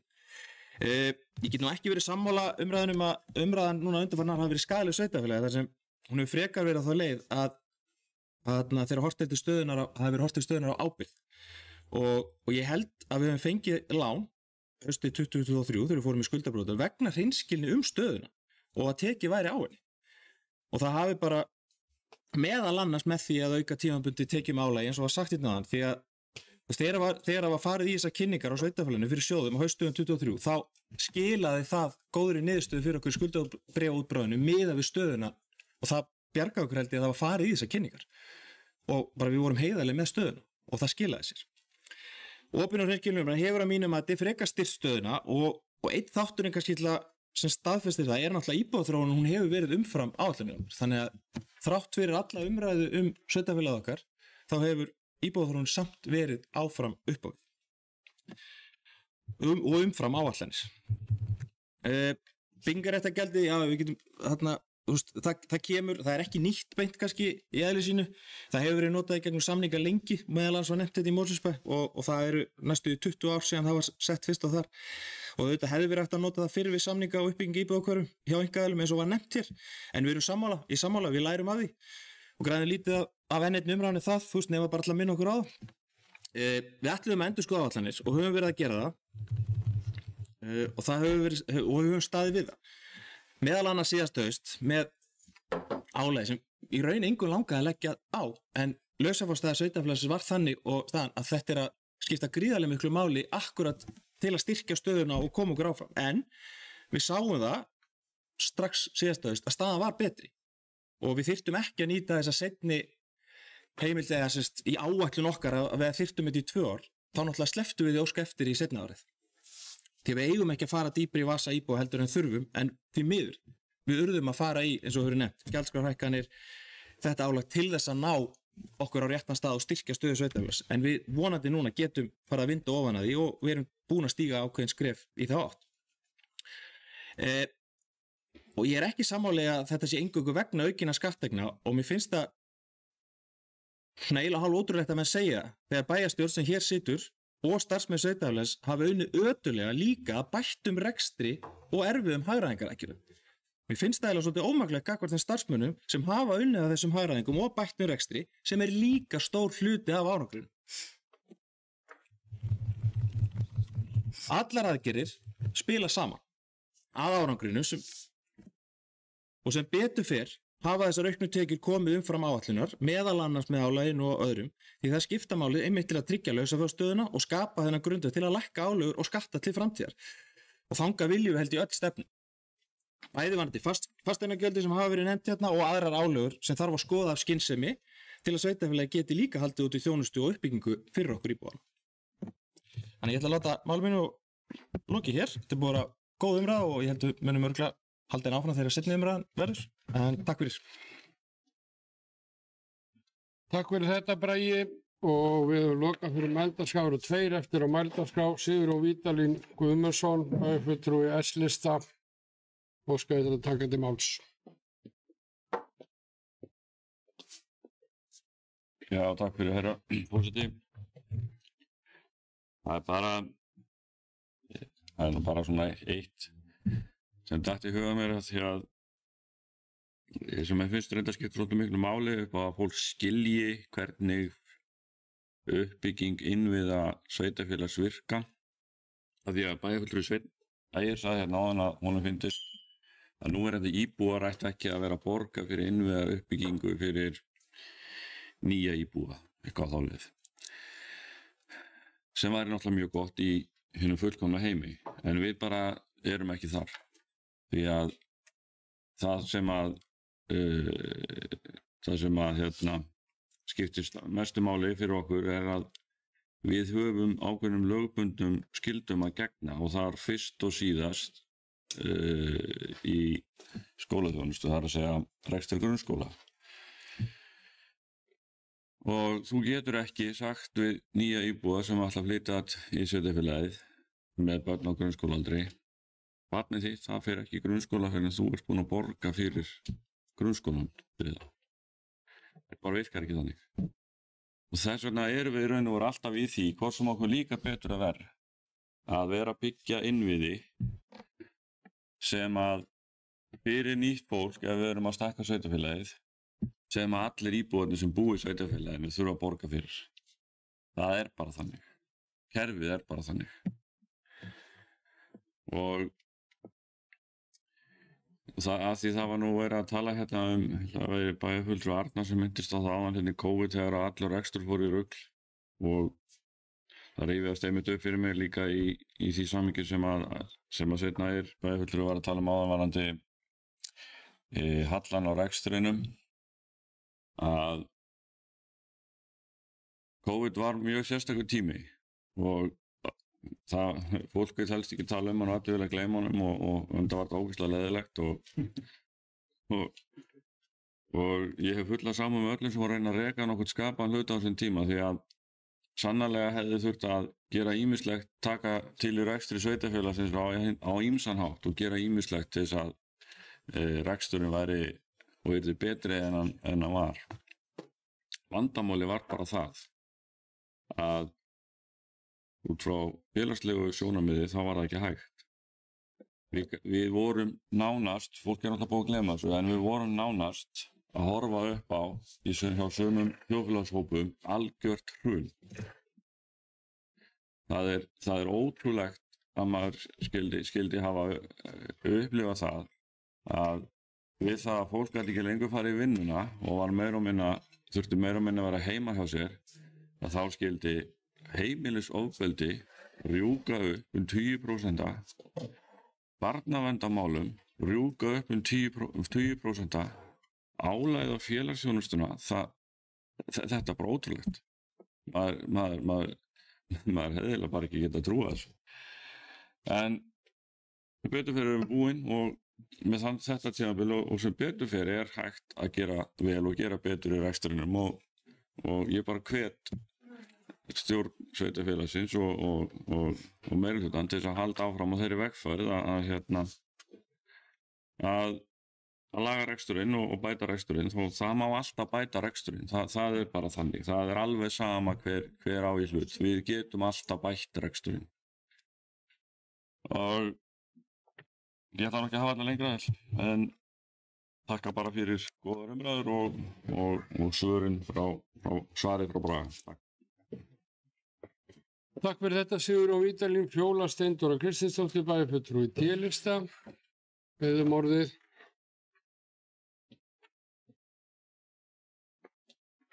Forseti, bæjarfulltrúar, aðrir tilheyrendur. Langaði bara svona rétt aðeins að koma aftur af því að voru mjög góðar umræður.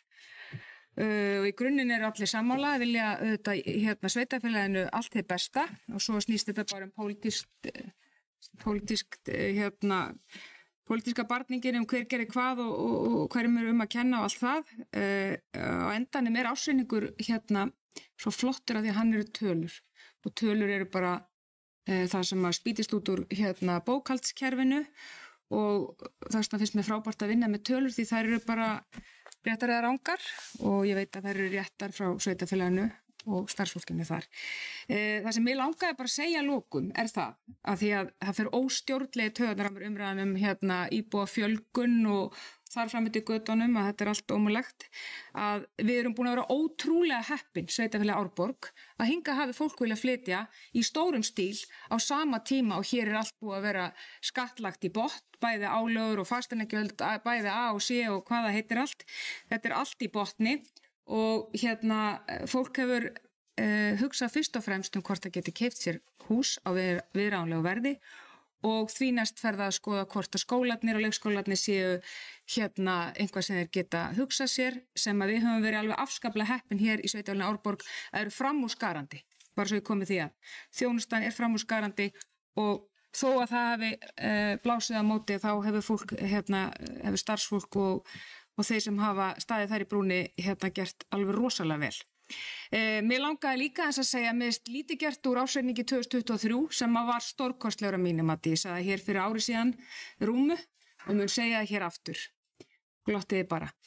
Hann var ótrúlegur, það fattaði það bara enginn. Hann grunnurinn af því sem hér sagt í dag og við erum að leggja fram hér í dag. Við vorum komin undir 150% og vorum að skila árangri sem var grunnurinn af því sem við erum að leggja fram hér. Og við mögum aldrei gleyma því að svona gerist ekki á einni nóttu. Gerðist mögulega svolítið hratt, já, af því það var alveg ótrúlegt hvernig hlutirnir röðuðust okkur í vil, sem gott. Mér langar bara að segja að lokum, ég vona að fólk haldi áfram að vilja flytja í sveitarfélagið Árborg. Ég vona það að það verði farið í það að lækka skatta og skattbyrði bæði íbúa og fyrirtækja hratt og örugglega vegna þess að við þurfum á því að halda, fyrirtækin þurfa á því að halda og svo vona ég það að menn standi í lappirnar og detti ekki í það að fara í vinsældar útspils þvælu vegna þess að á endanum skiptir ábyrg fjármálastjórn öllu máli og þess vegna skiptir það öllu máli að starfsfólk sveitarfélagsins embættismennir standi í lappirnar og veiti pólitíkinni aðhald og segi hingað ekki lengra þar sem þá við vegna þess að nú erum við að vinna eftir plani sem til 10 ára og þá skiptir öllu máli að starfsfólki því að pólitíkin kemur og fer, fólk kemur og fer að það standi í lappirnar og veiti aðhald því það mjög freistandi að fara að slá sig og skreita sig með stolnum fjöðrum eða gera allavegna hluti. Þannig ég segi bara áfram gakk og aftur til hamingju. Takk fyrir þetta Fjóla Steindóra. Pólitíkin kemur og fer. Sigurjón Sigurgeir oddviti á Seltjarnarnesi var nú bara í 42 ár. Stefán í Túni í 40 ár. Við erum búin að ræða hér taka hér 12 ræður, uppbyggilegar og góða ræður niðurstöðu ársreiknings 2024. Ég ætla að gera hér eina undantekningu, svona loka undantekningu fyrir örstutt ansvar hér, Sveinn Ægir Birgisson bæjarfulltrúi D-lista, 13. ræðan og síðan ræðum við þetta í seinni umræðum 14. maí.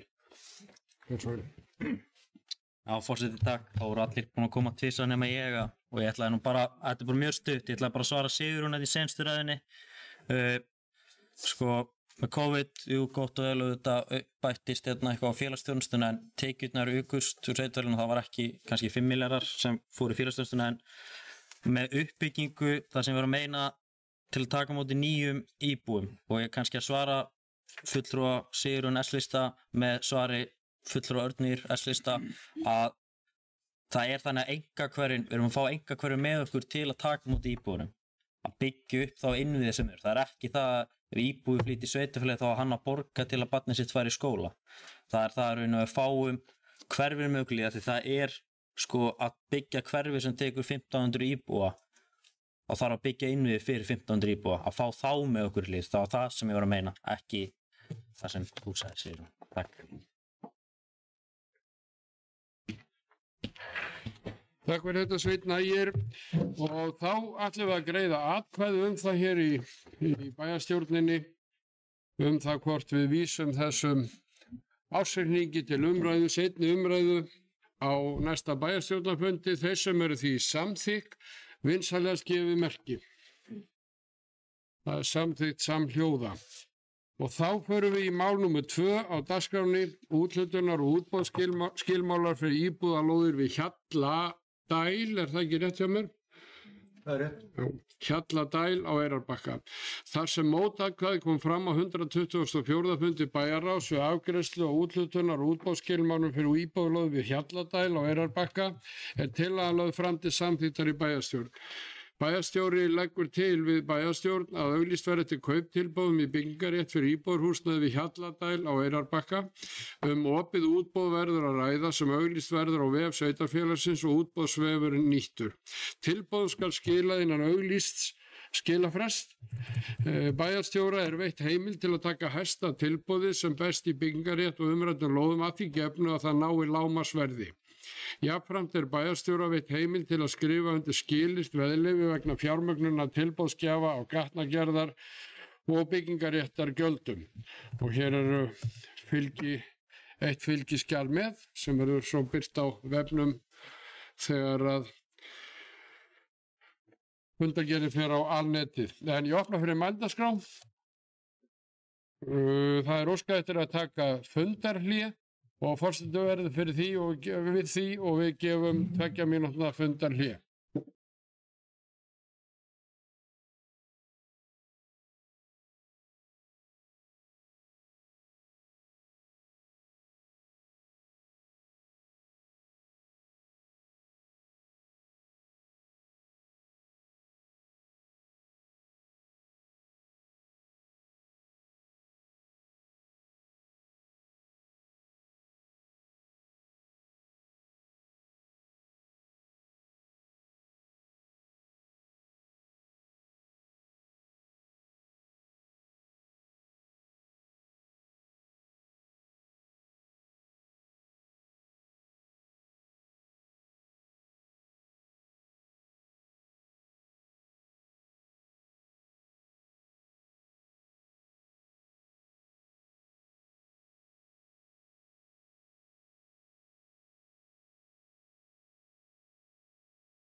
Þá fundi framhaldið hér í bæjarstjórn Árborgar. Við erum á 57.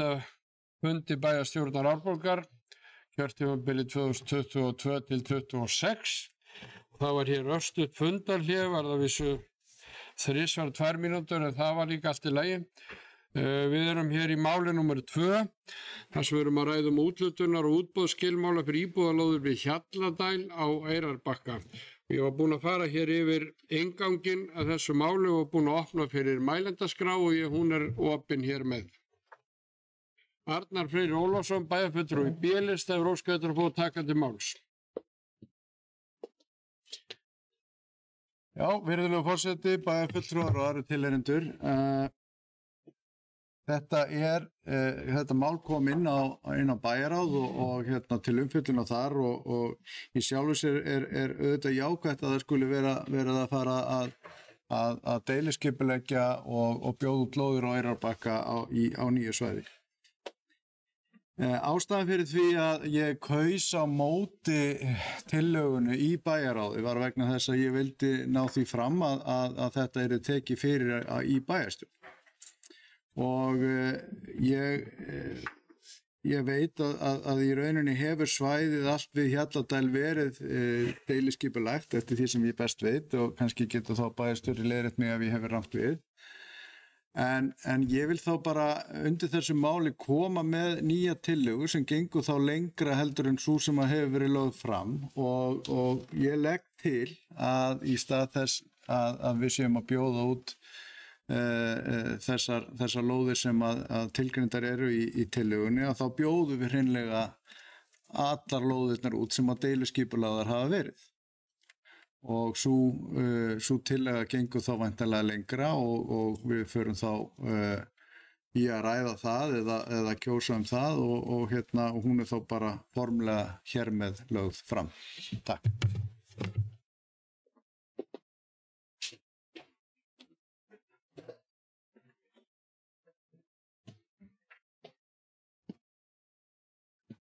Já, þú kemur þá tillögunni kannski til.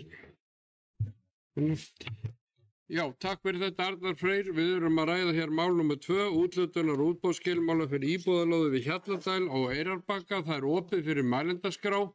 Ef einhverju vilja tjá sig það mál. Eru fleiri sem vilja tjá sig. Bragi Bjarnason, bæjarfulltrúi D-lista, óskað eftir að fá að taka til máls.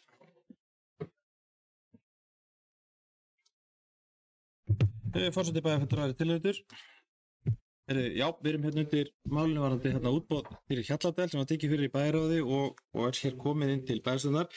Jú, það rétt í rauninni í heildinni hefur í rauninni gatan verið öll í rauninni deiliskipulögð en það hafa verið og ástæðan fyrir því þessu hefur seinkað ítrekað hjá okkur sem er alls ekki gott að það hafa verið svona gamla syndir í skipulagshlutanum og svæði sem eru undirliggjandi sem hafa kostað það hefur tekið lengri tíma að gera lóðablöð og klára í rauninni þá deiliskipulagsvinnu sem er nú á að vera lokið fyrir allt svæði en gatan er tvískipt. Hún vinnur í báðar áttir, það er búið að byggja svona fyrir endan á henni og núna erum við þá bjóða út í rauninni styttri hlutan sem eru þessar 3 lóðir, 2 parhúsa og 1 raðhúsa og vildum koma því út bara sem fyrst. Einmitt líka til þess að bara íta á honum, við settum 4 einbýlishúsalóðir fyrir árinu og einungis ein af þeim hefur farið út en það hefur verið kallað eftir rað og parhúsum á þessu svæði og verktakar sýndu áhuga að bjóða í þær lóðir og það eru að koma fram hérna núna. Einnig líka ætlar að ná inn þá tekjum til þess að standa straum af grunnkostnaði við lagnir og annað inn á svæðið en það er rauninni síðan ekkert í fyrirstöðu að taka næsta áfanga hvort sem hann er tekin í öllu heildina eða í einhverjum hlutum eftir, það er bara það sem við þurfum auðvitað að meta síðan í framhaldinu, bara hverju sinni. Við prófum að bjóða út heildargötu á Stokkseyri núna fyrir í vetur, því miður komu engin tilboð í það, þannig að við töldum allan skynsamlegt núna að bjóða út 3 lóðir, raðpar ofan á þær einbýlishúsasveitir sem eru til. Vonandi er áhugi fyrir því og þetta seljist og það verið byrjað að byggja þarna og þá getum við farið í næsta áfanga. Ég held að það sé skynsamlegra að koma þessu útdrags heldur en að fara í allan pakkan í einu. Þannig að mér finnst svona, skynsamlegra að við höldum okkur við þessa áætlun að koma þessu lóðum út sem allra fyrst. Það er búið að tefja þetta í rauninni núna það var eins og ég lýsti hér áður búin að vera leiðindi að tafir á þessu allt og lengi en því viljum við koma þess bara út sem allra fyrst. Þannig ég vil leggja til bara að við höldum okkur við þær áætlanir sem hafa nú þegar verið lagðar fram og bjóðum út þessar 3 lóðir núna sem allra fyrst. Takk fyrir.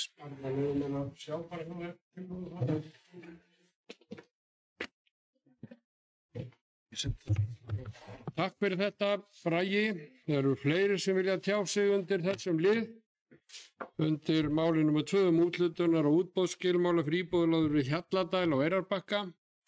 Ef svo er... Já, Sveinn Ægir Birgisson kemur gjarnan inn á 12. stundu. Bæjarfulltrúi D-listan óska eftir að fá að taka til máls. Þorsteinn. Já, forseti, bara fíntilega en ég sammála kannski Braga í þessu þetta eru, eins og segir, gatarinn skipt í tvennt, það er austurhluti og vesturhluti. Austurhlutin, þar eru 3 lóðir eftir sem við erum að tala hérna núna og vesturhlutin eru mun fleiri lóðir og það er bara það að við erum líka eins og varandi vatnsmál og það við fjallum um Degn og Veitu að það eru líka stofnlagnir og meira sem við þurfum að ráðast í framkvæmdir ef við ætlum að bjóða út allt í einu pakka og hugmyndin var í grunninn svo að við ætlum að bjóða út þessar 3 lóðir, sjá hvernig markaður væri. Ég hef full og trú að þessar lóðir fara út í einu. Ég skil Arnar hvað hann vill tala um að fara eitt í einum stórum pakka en mér finnst svona við skilum fyrir koma en þessar 3 lóðir mér finnst það ekki skipta kannski alveg sköpum og sérstaklega ef við náum að koma þessum 3 lóðum út eyrnamerkjum þann pening í framkvæmdir við að byggja upp stofnlagnir og þá stofna sem þarf til þess að bjóða tinnpakkan og það hafa verið tafir því miður á þessu máli bara út frá skráningu á lóð og eitthvað svona lóðin hefur ekki stemt alveg við það sem hefur í lóðablaði og það er miður að þetta hefur tafist enn lengra en í grunninn held ég að það sé rétta leiðin að við bjóðum þetta út þessar 3 lóðir og tökum síðan allan hinn pakkan í einu og annars þyrfti náttúrulega að gera líka bara meiri viðauka við fjárfestingar áætlun og meira en endilega hlakka til að heyra líka hvað Arnar hefur að segja. Takk. Takk fyrir þetta, Sveinn Ægir og þá er Arnar Freyr Ólafsson bæjarfulltrúi D-lista óska eftir að fá að taka til máls. Já, virðulegur forseti, bæjarfulltrúar og aðra tilheyrendur. Ef að þetta er boðið út í heild sinni, þá er ekkert því til fyrirstöðu að þeir verktakar sem að kunna að hafa áhuga á þessu núna gætu komið inn og keypt. Og þar að leiðandi gæti fjármögnunum farið á stað. Þetta er í rauninni að fara að velta þessu svona lengi fyrir sér, vera að drepa þessu á dreif og tefja í rauninni framkvæmdina í heild sinni, að þá er þetta bara of hæg uppbygging niðri við strönd. Þannig að svo í svari kannski ágætnum bæjarfulltrúa Sveini Ægi að bjóða fyrst út 3 ár. Það er ekki til fyrirstöðu að þær seljist ef við bjóðum allan pakkan út. Það bara, þannig er það. Þannig að þess vegna legg ég til að við bara göngum alla leið og sýnum núna bara myndjurskap niður við strönd og bjóðum heildin út. Þannig að bara svo allrar sanngirni sé gætt og við bara gerðum okkur svo litið í brók og byggjum upp niður á strönd. Takk. Takk fyrir þetta Arnar Freyr og þá er Bragi Bjarnason bæjarfulltrúi D-lista óska eftir að fá að taka til máls.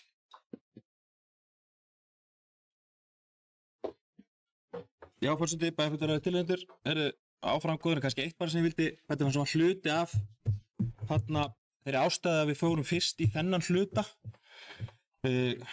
eystri hlutan, ef þetta er að tala um austur og vestur með þessa götu, var að þarna er mjög lítil gatnagerð sem þarf að fara í fyrir þessar 3 lóðir, þannig að það myndi sjálfur sér ekki skipta, ef það færi 1 lóð út þá erum við komin með þann grunn. Ef við ætlum að taka allan pakkan í einu, bitandi ekki, þá þurftum við allavega að hafa einhverja góða varnagla í útboðsskiljanum ef það færi bara 1 lóð, kannski innanlega fyrir miðju hinum við þurftum að fara í miklu meiri gatnagerð en það færi kannski bara 1 lóð. Nú er kannski svolítið svartsýnn, ég vona að vera innilega ekki þannig, en þetta var svona bara að koma punkt að. Þetta var einn af þeim punktu sem við ræddum upp á rökstuðningin, af hverju ættum að fara bara fyrst í þennan hluta, koma hlutunum á stað,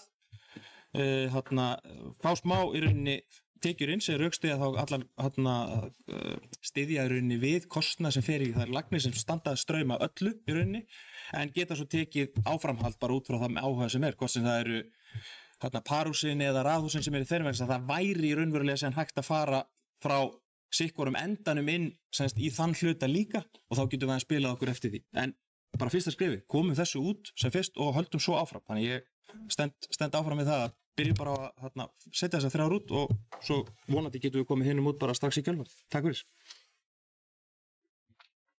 Takk fyrir þetta, Bragi. Sigurjón Vídalín Guðmundsson, bæjarfulltrúi S-lista, hefur óskað eftir að fá að taka til máls.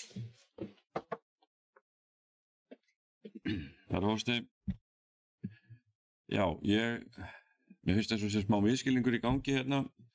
Það sem að ég held að var ekki fyrir bæjarfulltrúi Arnari og reyndar mjög líka og okkur í minnihlutanum er að sko hverfið verði boðið út sem ein heild, ekki sem staka lóðir, heldur ein heild, eins og gert á Stókseyri. Og vissulega olli það vonbrigðum að það fékkst ekki tilboð í þetta Stókseyri, en mér finnst nú eiginlega að við verðum að reyna þetta á Eyrarbakka, þó sé ekki annað en til að gæta jafnræðis, en kannski líka vegna sem að hefur kannski smá grunum að það gæti hugsanlega verið meiri áhugi þar vegna þess að þarna fleiri lóðir að ræða, nei ekki að þetta Eyrarbakki. Ég að hugsa þetta út frá verktakanum, það fleiri lóðir og þar að leiðandi meiri ávinningur, hugsanlegur ávinningur af því að byggja upp og selja 38 íbúðir, minni þessi 38 íbúðir þarna í staðin fyrir, maður ekki hvað þetta var, 12-14 á Stókseyri. Þarna líka einfaldari gatnagerðunur, þetta er bara beingata og ég held líka, ég næstu vissum að við höfum einmitt alltaf rætt þetta á þessum forsendum bara á fundum okkar á milli að við ætlaðum að bjóða út hverfið sem eina heild eins og Björgustíkið. Þannig að tillagan snýst alveg örugglega það, ekki að fara að auglýsa alla lóðina þannig að þetta bjóði einhverja staka lóð. Það meikar ekkert sens eins og maður segir á vondri íslensku. Takk fyrir. Takk fyrir þetta, Sigurjón Vídalín Guðmundsson, Eyrarbakkingur. Bragi Bjarnason, bæjarfulltrúi D-lista, óskaði til að taka til máls. Já, forseti bæjarfulltrúi tilnefndur. Já, takk fyrir þessa útskýringu. Það er alveg rétt að við höfum rætt að þessum mögulega tillögu að þetta verði bara búið allt út í einu, nákvæmlega eins og var gert með Tjarnastíginn. Og því miður, eins og hefur komið fram áður, bæði hjá mér og Sigurjóni, þá komið engin tilboð í það, en það hefur voru nú því miður engin stór verktaki lýst yfir einhverjum áhuga við sveitafélagið að taka við einhverju svona verkefni niður á Stókseyri Eyrarbakka, því miður, og þess vegna í rauninni var studdið það enn frekar þá, ok, förum í þennan hluta sem þá stakar, því það hefur verið spurt stakarlóðir, hrað og par á Eyrarbakka hjá svona minni verktökum sem myndi ekki treysta sér í svona stórt verkefni en vilja fara í minna, staka eina lóð, það hefur verið spurt það. Þannig að vildu setja það út því að það ekkert sem stoppar okkur þó í því að taka seinni hlutan sem eru 30 íbúðir og bjóða það út í einni aðgerð og með gatnagerð og öllu. Það myndi ekkert stoppa það að við getum tekið þann hluta í einmitt einum sem væri mjög ákjósanlegt að gera. En þarna erum við bara með ákjósanlega hlut líka að fara í bara 3 stakar lóðir, sveitafélagi sérum hennar litla stubb sem er gatnagerðin og koma þessu af stað. Þannig að það snerist á, það er svona kannski styrir eftir ykkur útskýris hvað við vorum að hugsa með því. Takk fyrir.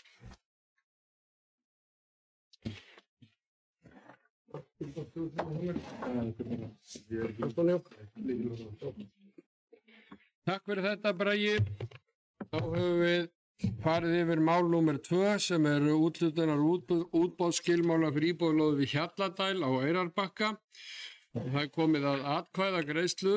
Hér hefur borist tillaga til fundarins sem að gengur lengra heldur en svo tillaga sem fyrir fundurinn liggur og hún hljóðar svona: við leggjum til ég legg til að allar þær lóðir sem deiliskipulagar hafa verið við Hjalladæl á Eyrarbakka verði boðnar út í heild sinni í stað þeirra 3 sem lagt til að verði boðnar út í núverandi tillögu.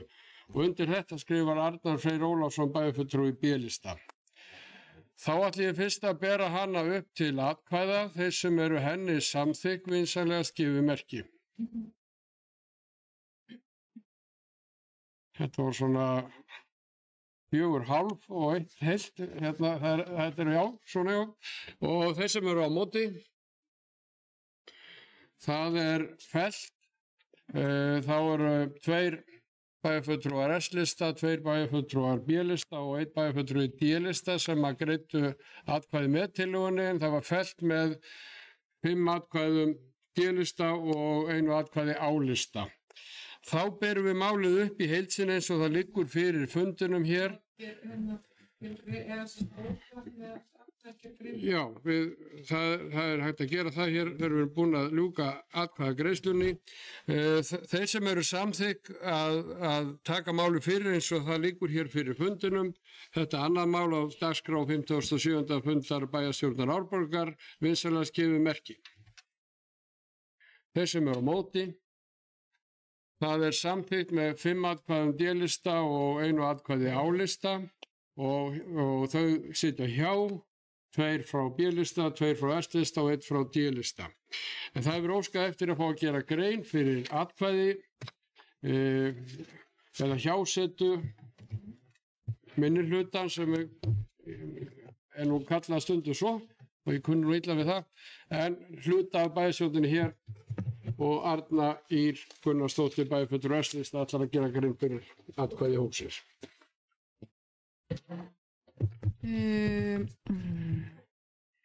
Undirrituð harma það metnaðarleysi sem meirihlutin sýnir með því að samþykkja ekki tillögu að bjóða út allar þær lóðir sem deiliskipulagar hafa verið við Hjalladæl.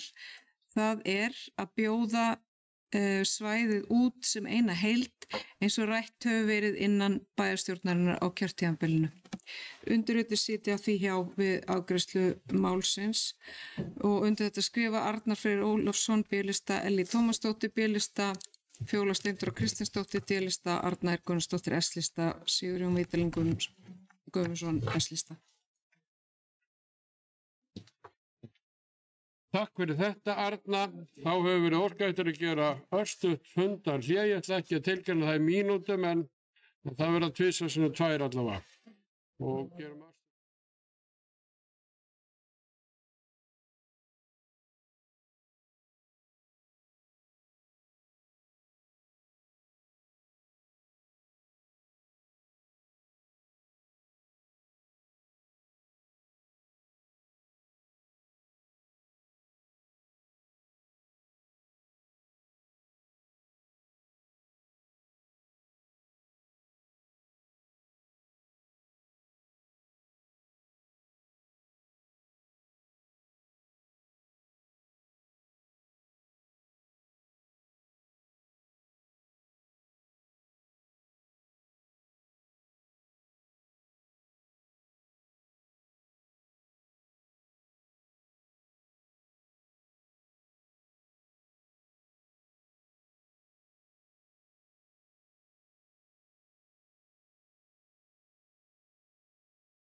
er fundið framhaldið í bæjarstjórn Árborgar og það var beðið östuð fundarhlið hér rétt áðan. Forseta láðist að geta þess hér áðan í breytingatillögu sem kom hér fram og ég kynnti áðan og sagði þar hefði skrifað undir tillöguna Arnar Freyr Ólafsson bæjarfulltrúi B-lista sem sannarlega var hvatamaður að tillögunni eftir sem ég best greindi hér þegar ég horfði yfir hópinn, en undir hana skrifuðu bæjarfulltrúa B-lista báðir Ellý Tómasdóttir og Arnar Freyr og Fjóla Steindóra Kristinsdóttir bæjarfulltrúi D-lista og Arna Ýr Gunnarsdóttir bæjarfulltrúi S-lista og Sigurjón Vítalín Guðmundsson bæjarfulltrúi S-lista. En það var beðið fundarhlið og Bragi Bjarnason óskaði eftir að fá að gera grein fyrir atkvæði meirihlutans. Já, og svo er bókunin undir tillögunni með sama hætti eins og ég talaði áðan og bæjarfulltrúi Arna Ýr nefndi þar að bæjarfulltrúa minnihlutans væri undir þeirri bókun. En Bragi Bjarnason bæjarfulltrúi D-lista hefur óskað eftir að fá að gera grein fyrir atkvæði. Það er mjög þjált þannig. Forseti vildur að fara tilhættur, já, viljum bóka þess undir afgreiðslu málsins. Meirihluti bæjarstjórnar er ósammála afstöðu minnihlutans til málsins. Þegar hafa verið boðnar út einbýlisalóðir á Eyrarbakka. Útboðið núna gefur kost á rað- og parhúsalóðum sem beðið hefur verið eftir. Þegar hafa orðið tafar á málinu vegna mótatkvæðis Arnar Freyrs Ólafssonar fulltrúa B-lista í bæjarráði þann 10. apríl síðastliðnum og telur því meirihluti bæjarstjórnar mikilvægt að tefja málið ekki enn frekar og koma þessu lóðum til úthlutunar. Í framhaldi verður síðan hægt að bjóða út næsta áfanga við Hjalladæl sem býður upp á bæði einbýlis, par og raðhúsalóðir. Og meirihluti bæjarstjórnar tekur vel í þá hugmynd að bjóða seinni áfangan við Hjalladæl í heildarútboði. Og undir þetta skrifa Bragi Bjarnason D-lista, Álfheiður Einarsdóttir A-lista, Sveinn Ægir Birgisson D-lista, Kjartan Björnsson D-lista, Helga Lind Pálsdóttir D-lista og Brynhildur Jónsdóttir D-lista. Takk fyrir.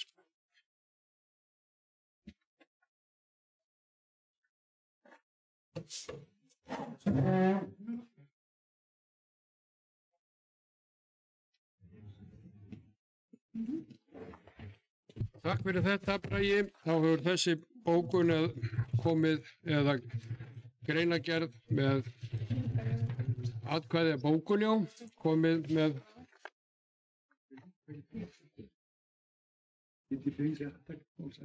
Nei, nú erum við búin að afgreiða það.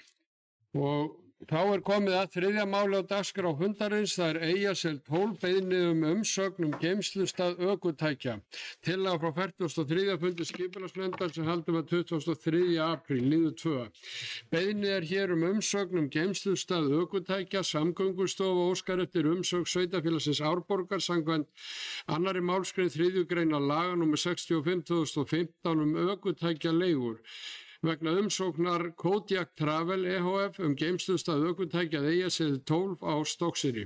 Sótt er að leigja út eitt ökutæki. Í aðalskipulagi Árborgar 2020-36 kemur meðal annars fram eftirfarandi fram stefnu byggðar á Eyrarbakka og Stokkseyri að heimild sé fyrir minni háttar atvinnustarfsemi innan íbúðabyggðar svo sem gistiheimili, ferðaþjónustu, minni verslanir og menningartengda starfsemi til að efla fjölbreytni í atvinnulífi. Skipulagsnefnd samþykki fyrir sitt leyti að lóðarhafa á Eyjaseli 12 verði heimilt að geyma eitt ökutæki sem tengist útleigu bíls. Nefndin gerir þó fyrirvar jákvæða niðurstöðu grenndarkynningar og skal grenndar kynnt fyrir lóðarhöfum við Eyjasel 11 og Eyrarbraut 14 og 16. Lagt til við bæjarstjórn að samþykja að lóðarhafa á Eyjaseli 12 verði heimilt að geyma eitt ökutæki sem tengist útleigu bíls þó með fyrirvar jákvæða niðurstöðu grenndarkynningar og skal grenndar kynnt fyrir lóðarhöfum sem hér að framan greindi. Og þá ætla ég að opna fyrir meldaskrá, einhverju vilja tjá sig þetta mál, Sigurjón Vítalín Guðmundsson bæjarfulltrúi S-lista hefur óskað eftir að fá að taka til máls.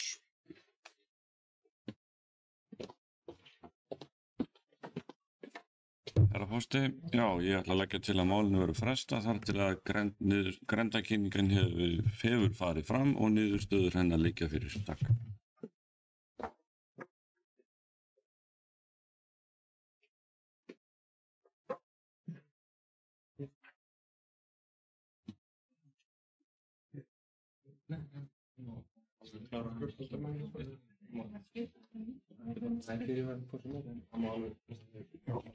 Takk fyrir þetta Sigurjón Vídalín. Það má með rökum segja að rétt væri að fresta afgreiðslu málsins til 14. maí þar næsti fundur fer fram.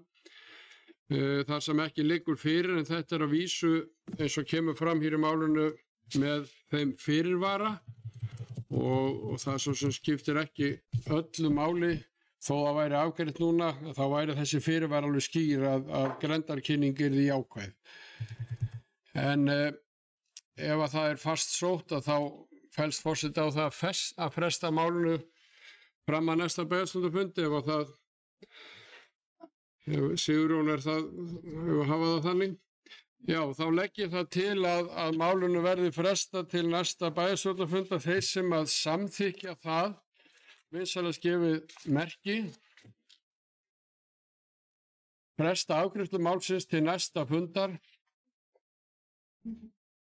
Það er, og einhver á móti, það er samþykkt með samhljóða. Þannig að málinu verður frestað þar til að fyrir liggur umsögn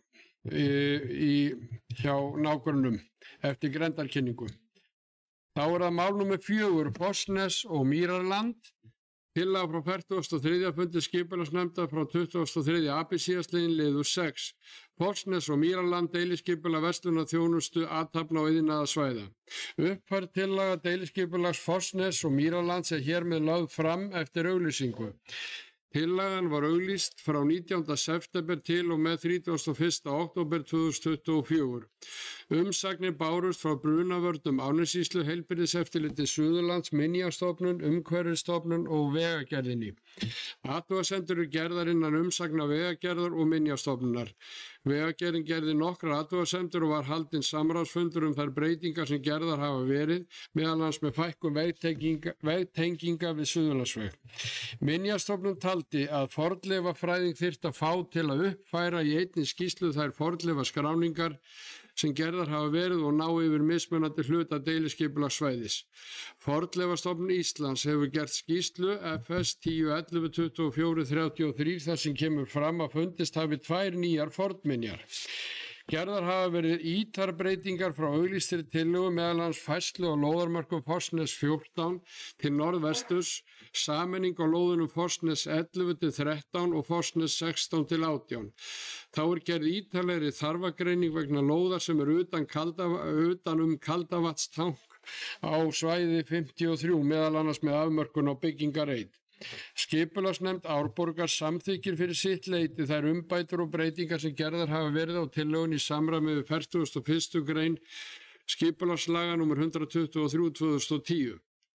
Skipulagsnefnd telur að þær breytingar sem gerðar hafa verið á tillögunni kalli ekki á endurauglýsingu. Nefndin mælir með að bæjarstjórn samþykki tillögunni í samræmi við 41. og 42. grein skipulagslaga og feli síðan í framhaldinu skipulagsfulltrúa að senda tillöguna til skipulagsstofnunar til afgreiðslu. Og hér eru 3 meðfylgjandi eininni, miklu fleiri, 1, 2, 3, 4, 5, 6, 7, 8 fylgiskjöl sem að verða síðan byrt á alnetinu í opna fyrir mælendaskrá og Bragi Bjarnason, bæjarfulltrúi í D-lista og óska eftir að fá að taka til máls.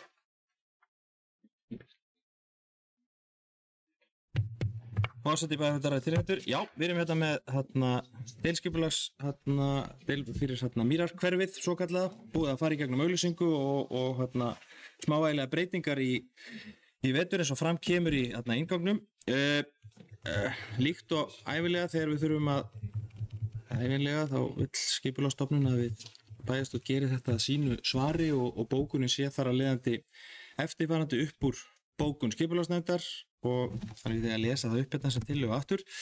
Uppfærð tillaga deiliskipulags Fossnes og Mýrarlands er hér með lögð fram eftir auglýsingu. Tillagan var auglýst frá 19. september til og með 31. október. Umsagnir bárust frá Brunavörnum Árnessýslu, Heilbrigðiseftirliti Suðurlands, Minjastofnun, Umhverfisstofnun og Vegagerðinni. Athugasemdir eru gerðar innan umsagnar Vegagerðarinnar og Minjastofnunar. Vegagerðin gerði nokkrar athugasemdir og var haldinn samráðsfundur þær breytingar sem gerðar hafa verið meðal annars með fækkun vegtenginga á Suðurlandsveg. Minjastofnun taldi að fornleifafræðing þyrfti að fá til uppfæri í einni skýrslu þar sem fornleifaskráning sem gerðar hafa verið og ná yfir mismunandi hluta deiliskipulagssvæðis. Fornleifastofnun Íslands hefur gert skýrslu FS 1011 2433 þar sem kemur fram að fundist hafi 2 nýjar fornminjar. Gerðar hafa verið ítarbreytingar frá auglýstri tillögu með annars færslu á lóðamörkum Fossnes 14 til norðvesturs, sameiningu lóðana Fossnes 11 til 13 og Fossnes 16 til 18 og þá er gerð ítarleg þarfagreining vegna lóða sem utan Kaldavastang á svæði 53 meðal annars með afmörkun og byggingareit. Þannig að þetta þarf að koma semst fram í bókunni hjá okkur líka aftur. En bæjarstjórn Árborgar og tillagan er þá bara fyrir okkar að bæjarstjórn Árborgar samþykki þær umbætur og breytingar sem gerðar hafa verið á tillögunni í samræmi við 41. grein skipulagslaga nr. 123/2010.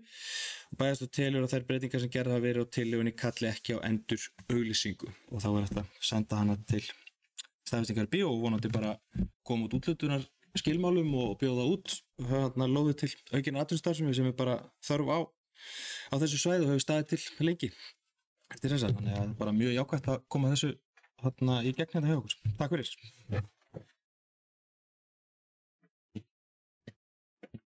Takk fyrir þetta Bragi. Forseti fór aðeins fram úr sig hérna á að það verði ekki alveg öll gögn sem að fylgja málum, það fer eftir eðli mála en það eru ekki alveg öll fylgiskjöl sem að verða birt á alnetinu þannig að þetta var ofsagt hjá forseta. Þá er opið fyrir meldaskrá ef einhverju vilja tjá sig þetta mál frekar. Ef svo er ekki þá göngum við til atkvæða Fossnes og Mýraland, deiliskipulag verslunarþjónustu, athafna og iðnaðarsvæði í máli nr. 4 hér á 57. fundi bæjarstjórnar Árborgar þeir sem eru því samþykkt vinsalast gefið merki. Það er samþykkt samhljóða. Þá er komið að 5. máli á dagskrá fundarins. Það er fundartími bæjarstjórnar, kjörtímabili 22 til 26 og eins og við sögðum frá á síðasta fundi bæjarstjórnar þá er aðeins hreyfanleiki á fundartímum, hefðbundnum fundartímum sem eru 1. og 3. miðvikudag í hverjum mánuði. Það kemur til af ársreikningi sveitafélagsins Árborgar og við þurfum svona aðeins að spila þetta eftir eyranu hvað það snertir og því er lagt til að næsti fundur bæjarstjórnar Árborgar verði miðvikudaginn 14. maí og þá verður tekin seinni umræða ársreikning 2024. Eru einhverjir sem gera athugasemd við þetta og ef svo er ekki þá ætla ég að bera það upp til atkvæða. Þeir sem eru því samþykk, vinsalt gefið merki, það er samþykkt samhljóða. Þá eru það fundargerðir á fundunum, 7. mál og dagskrá skipulagsnefnd, 42. fundur haldinn 19. mars síðastliðinn. Einhverjir sem vilja tjá sig þessa fundargerð? Ef svo er ekki þá förum við í 7. mál á dagskrá fræðslu og frístundanefnd, 18. fundur haldinn 19. mars síðastliðinn og þá hefur Brynhildur Jónsdóttir bæjarfulltrúi D-lista óskað eftir að fá að taka snögglega til máls.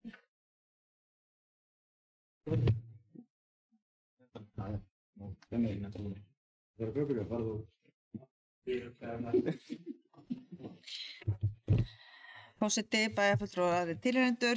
Ég kem undir liðnum kynningu í fræðslu og frístundanefnd og bara svona aðeins að bara stikla. Þar vorum við með minnisblað stöðu leikskólamáli Árborg sem við samþyktum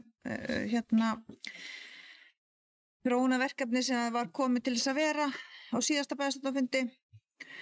Þar vorum við einnig að samþykja skóladagatölin og með stöðu leikskólamála í Árborg varðandi leikskólan í Árbæ og svo voru farið þarna í nokkrar fundagerðir varðandi skólaráð. Þannig ég heldur svona bara aðeins smá stikla á stóru með þetta. Takk.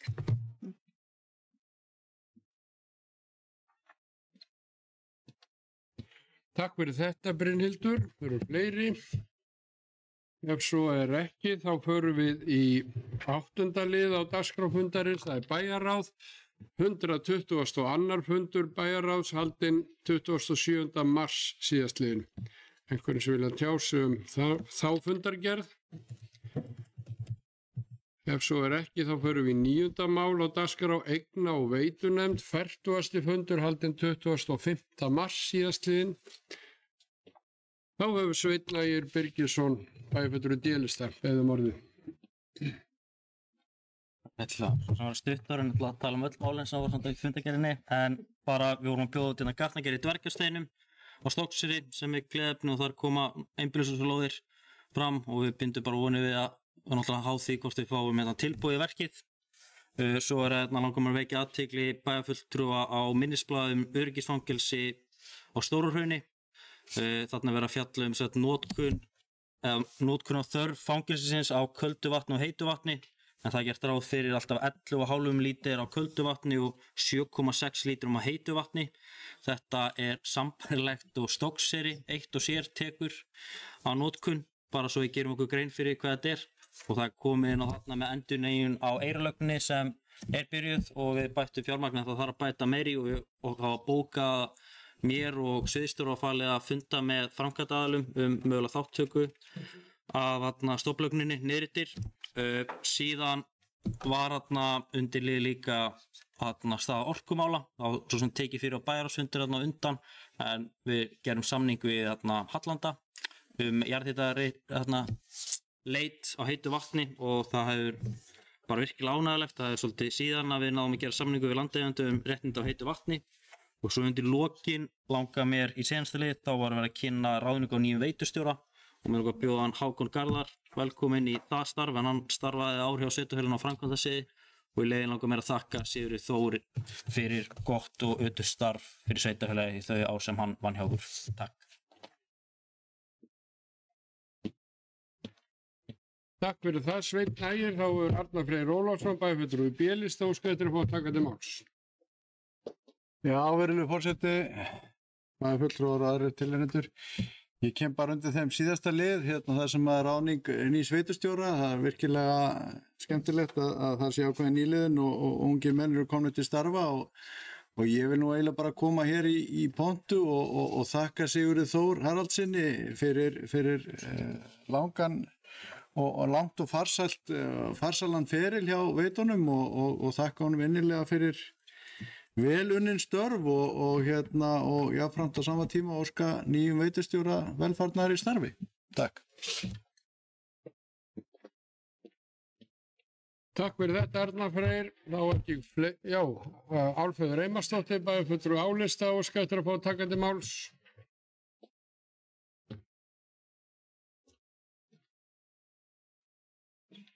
Forseti, ég kem hér undir sama lið og kollega mínir í eigna- og veitunefnd. Það er ráðning nýs veitustjóra. Ég vil bjóða Hákon Garðar Þorvaldsson velkominn til starfa og einnig þakka Sigurði Þór Haraldsinni fyrir vel unnin störf fyrir sveitarfélagið og alla íbúa þess. Takk fyrir.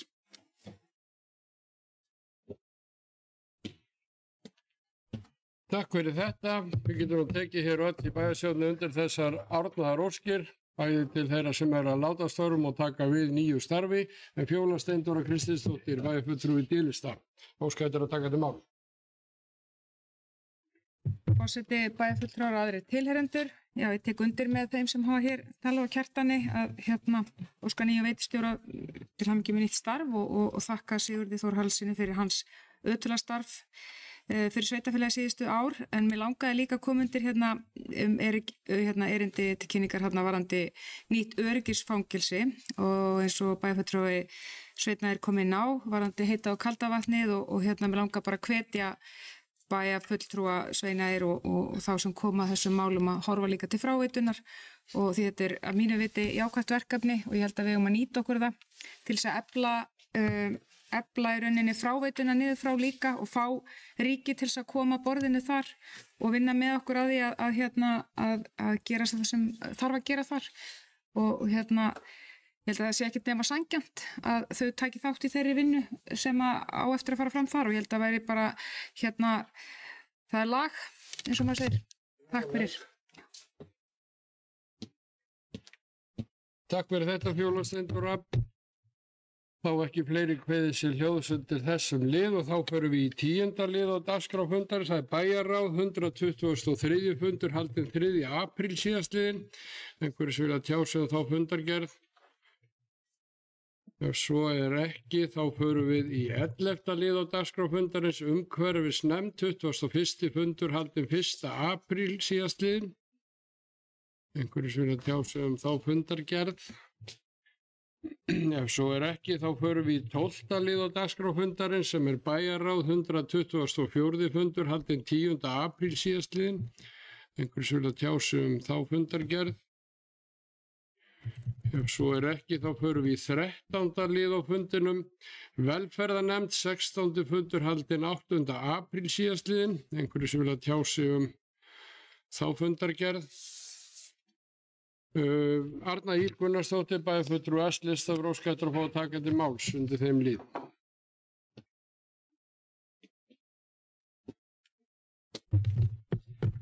Forseti, ég óska, eða ég kem hér upp til þess að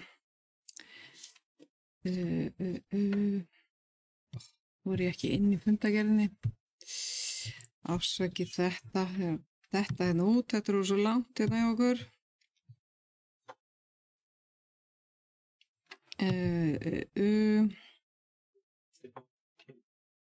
Ég held velferðarnefnd þetta er komið hérna, komið. Ég datt greinilega út hérna, akkurat. Já, ég er að koma hérna upp vegna umræðna sem voru stöðuna í velferðarþjónustu á varðandi biðtíma eftir viðtölum hjá fagfólki í velferðarþjónustunar og ég verð að segja það að það er mikið áhyggjuefni. Það álag sem virðist vera á þjónustunni sem gerir það að verkum að það er gríðarlega löng bið eftir viðtölum fyrir fólk sem er í vanda, sem þarf að svo sannarlega á þjónustu, ráðgjöf og aðstoð að halda og þetta er eiginlega algjörlega bara ótækt.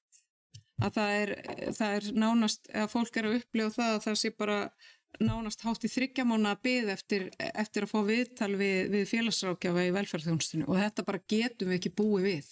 Þetta þýðir bara að vandamálin verða stærri og meiri og kostnaðarsamari og ég vil bara lýsa yfir miklum áhyggjum af þessari stöðu. Þetta bara, við getum ekki verið að tala um það á einum stað að starfsfólkinu hjá okkur fjölgar ekki en við erum síðan ekki að sinna þeim sem að þurfa mest á þjónustun okkar að halda. Þannig að ég bara með leyfi forseta þá bókuðum við þetta að velferðarnefnd vekur athygli á langa biðtíma eftir viðtali við félagsráðgjafa í fullorðinsteymi er alvarlegur og getur leitt til þess að mál þyngjast og verða kostnaðarsamari fyrir vikið. Afar mikilvægt er að sveitarfélagið bregðast við stöðunni með viðeigandi hætti. Velferðarnefnd tekur undir áhyggjur starfsmanna velferðarþjónustunnar alvarlega stöðu þungra barnaverndar og skorta úrræðum. Velferðarnefnd tekur einnig undir mikilvægi þess að úrræðum fyrir börn með fjölþáttavanda verði fleiri fjölbreyttar og aðgengilegri. Við bættum við þetta varðandi fleiri hópa en ég lýsi við miklum áhyggjum af þessari stöðu og þetta verða úrbætur þarna strax. Takk fyrir þetta, Arna Ýr. Þá förum við í 14. lið á dagskráni fræðslu og frístundanefnd, 19. fundur haldið 7. apríl síðastliðinn. Brynhildur Jónsdóttir, bæjarfulltrúi D-lista, óskar eftir að fá að taka til máls.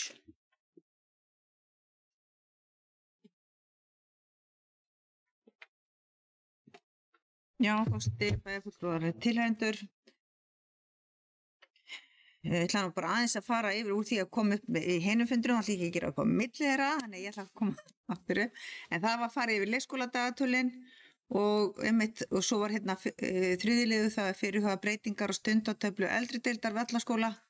Það sem var að vera að fara óska eftir því að færa tíman sem að nemendur eru að mæta seinna. Það hefur verið í vetur í Vallaskóla, þetta var nú reynda bara á í Vallaskóla og það sem var verið að fara fram á að það var að færa líka tíman á 50 dögum og ástæðan er kannski einna helst svo að það er verið að reyna að koma öllum fyrir bæði í íþróttahúsum og í sundlegum, það er þess vegna 50 dagurum valinn en þetta hefur allavega verið að reynast ágætlega og það var gerð könnun meðal nemenda og foreldra þannig að þetta var niðurstaðan að fara þessa leið og við fórum fram eða sem samþykktum það.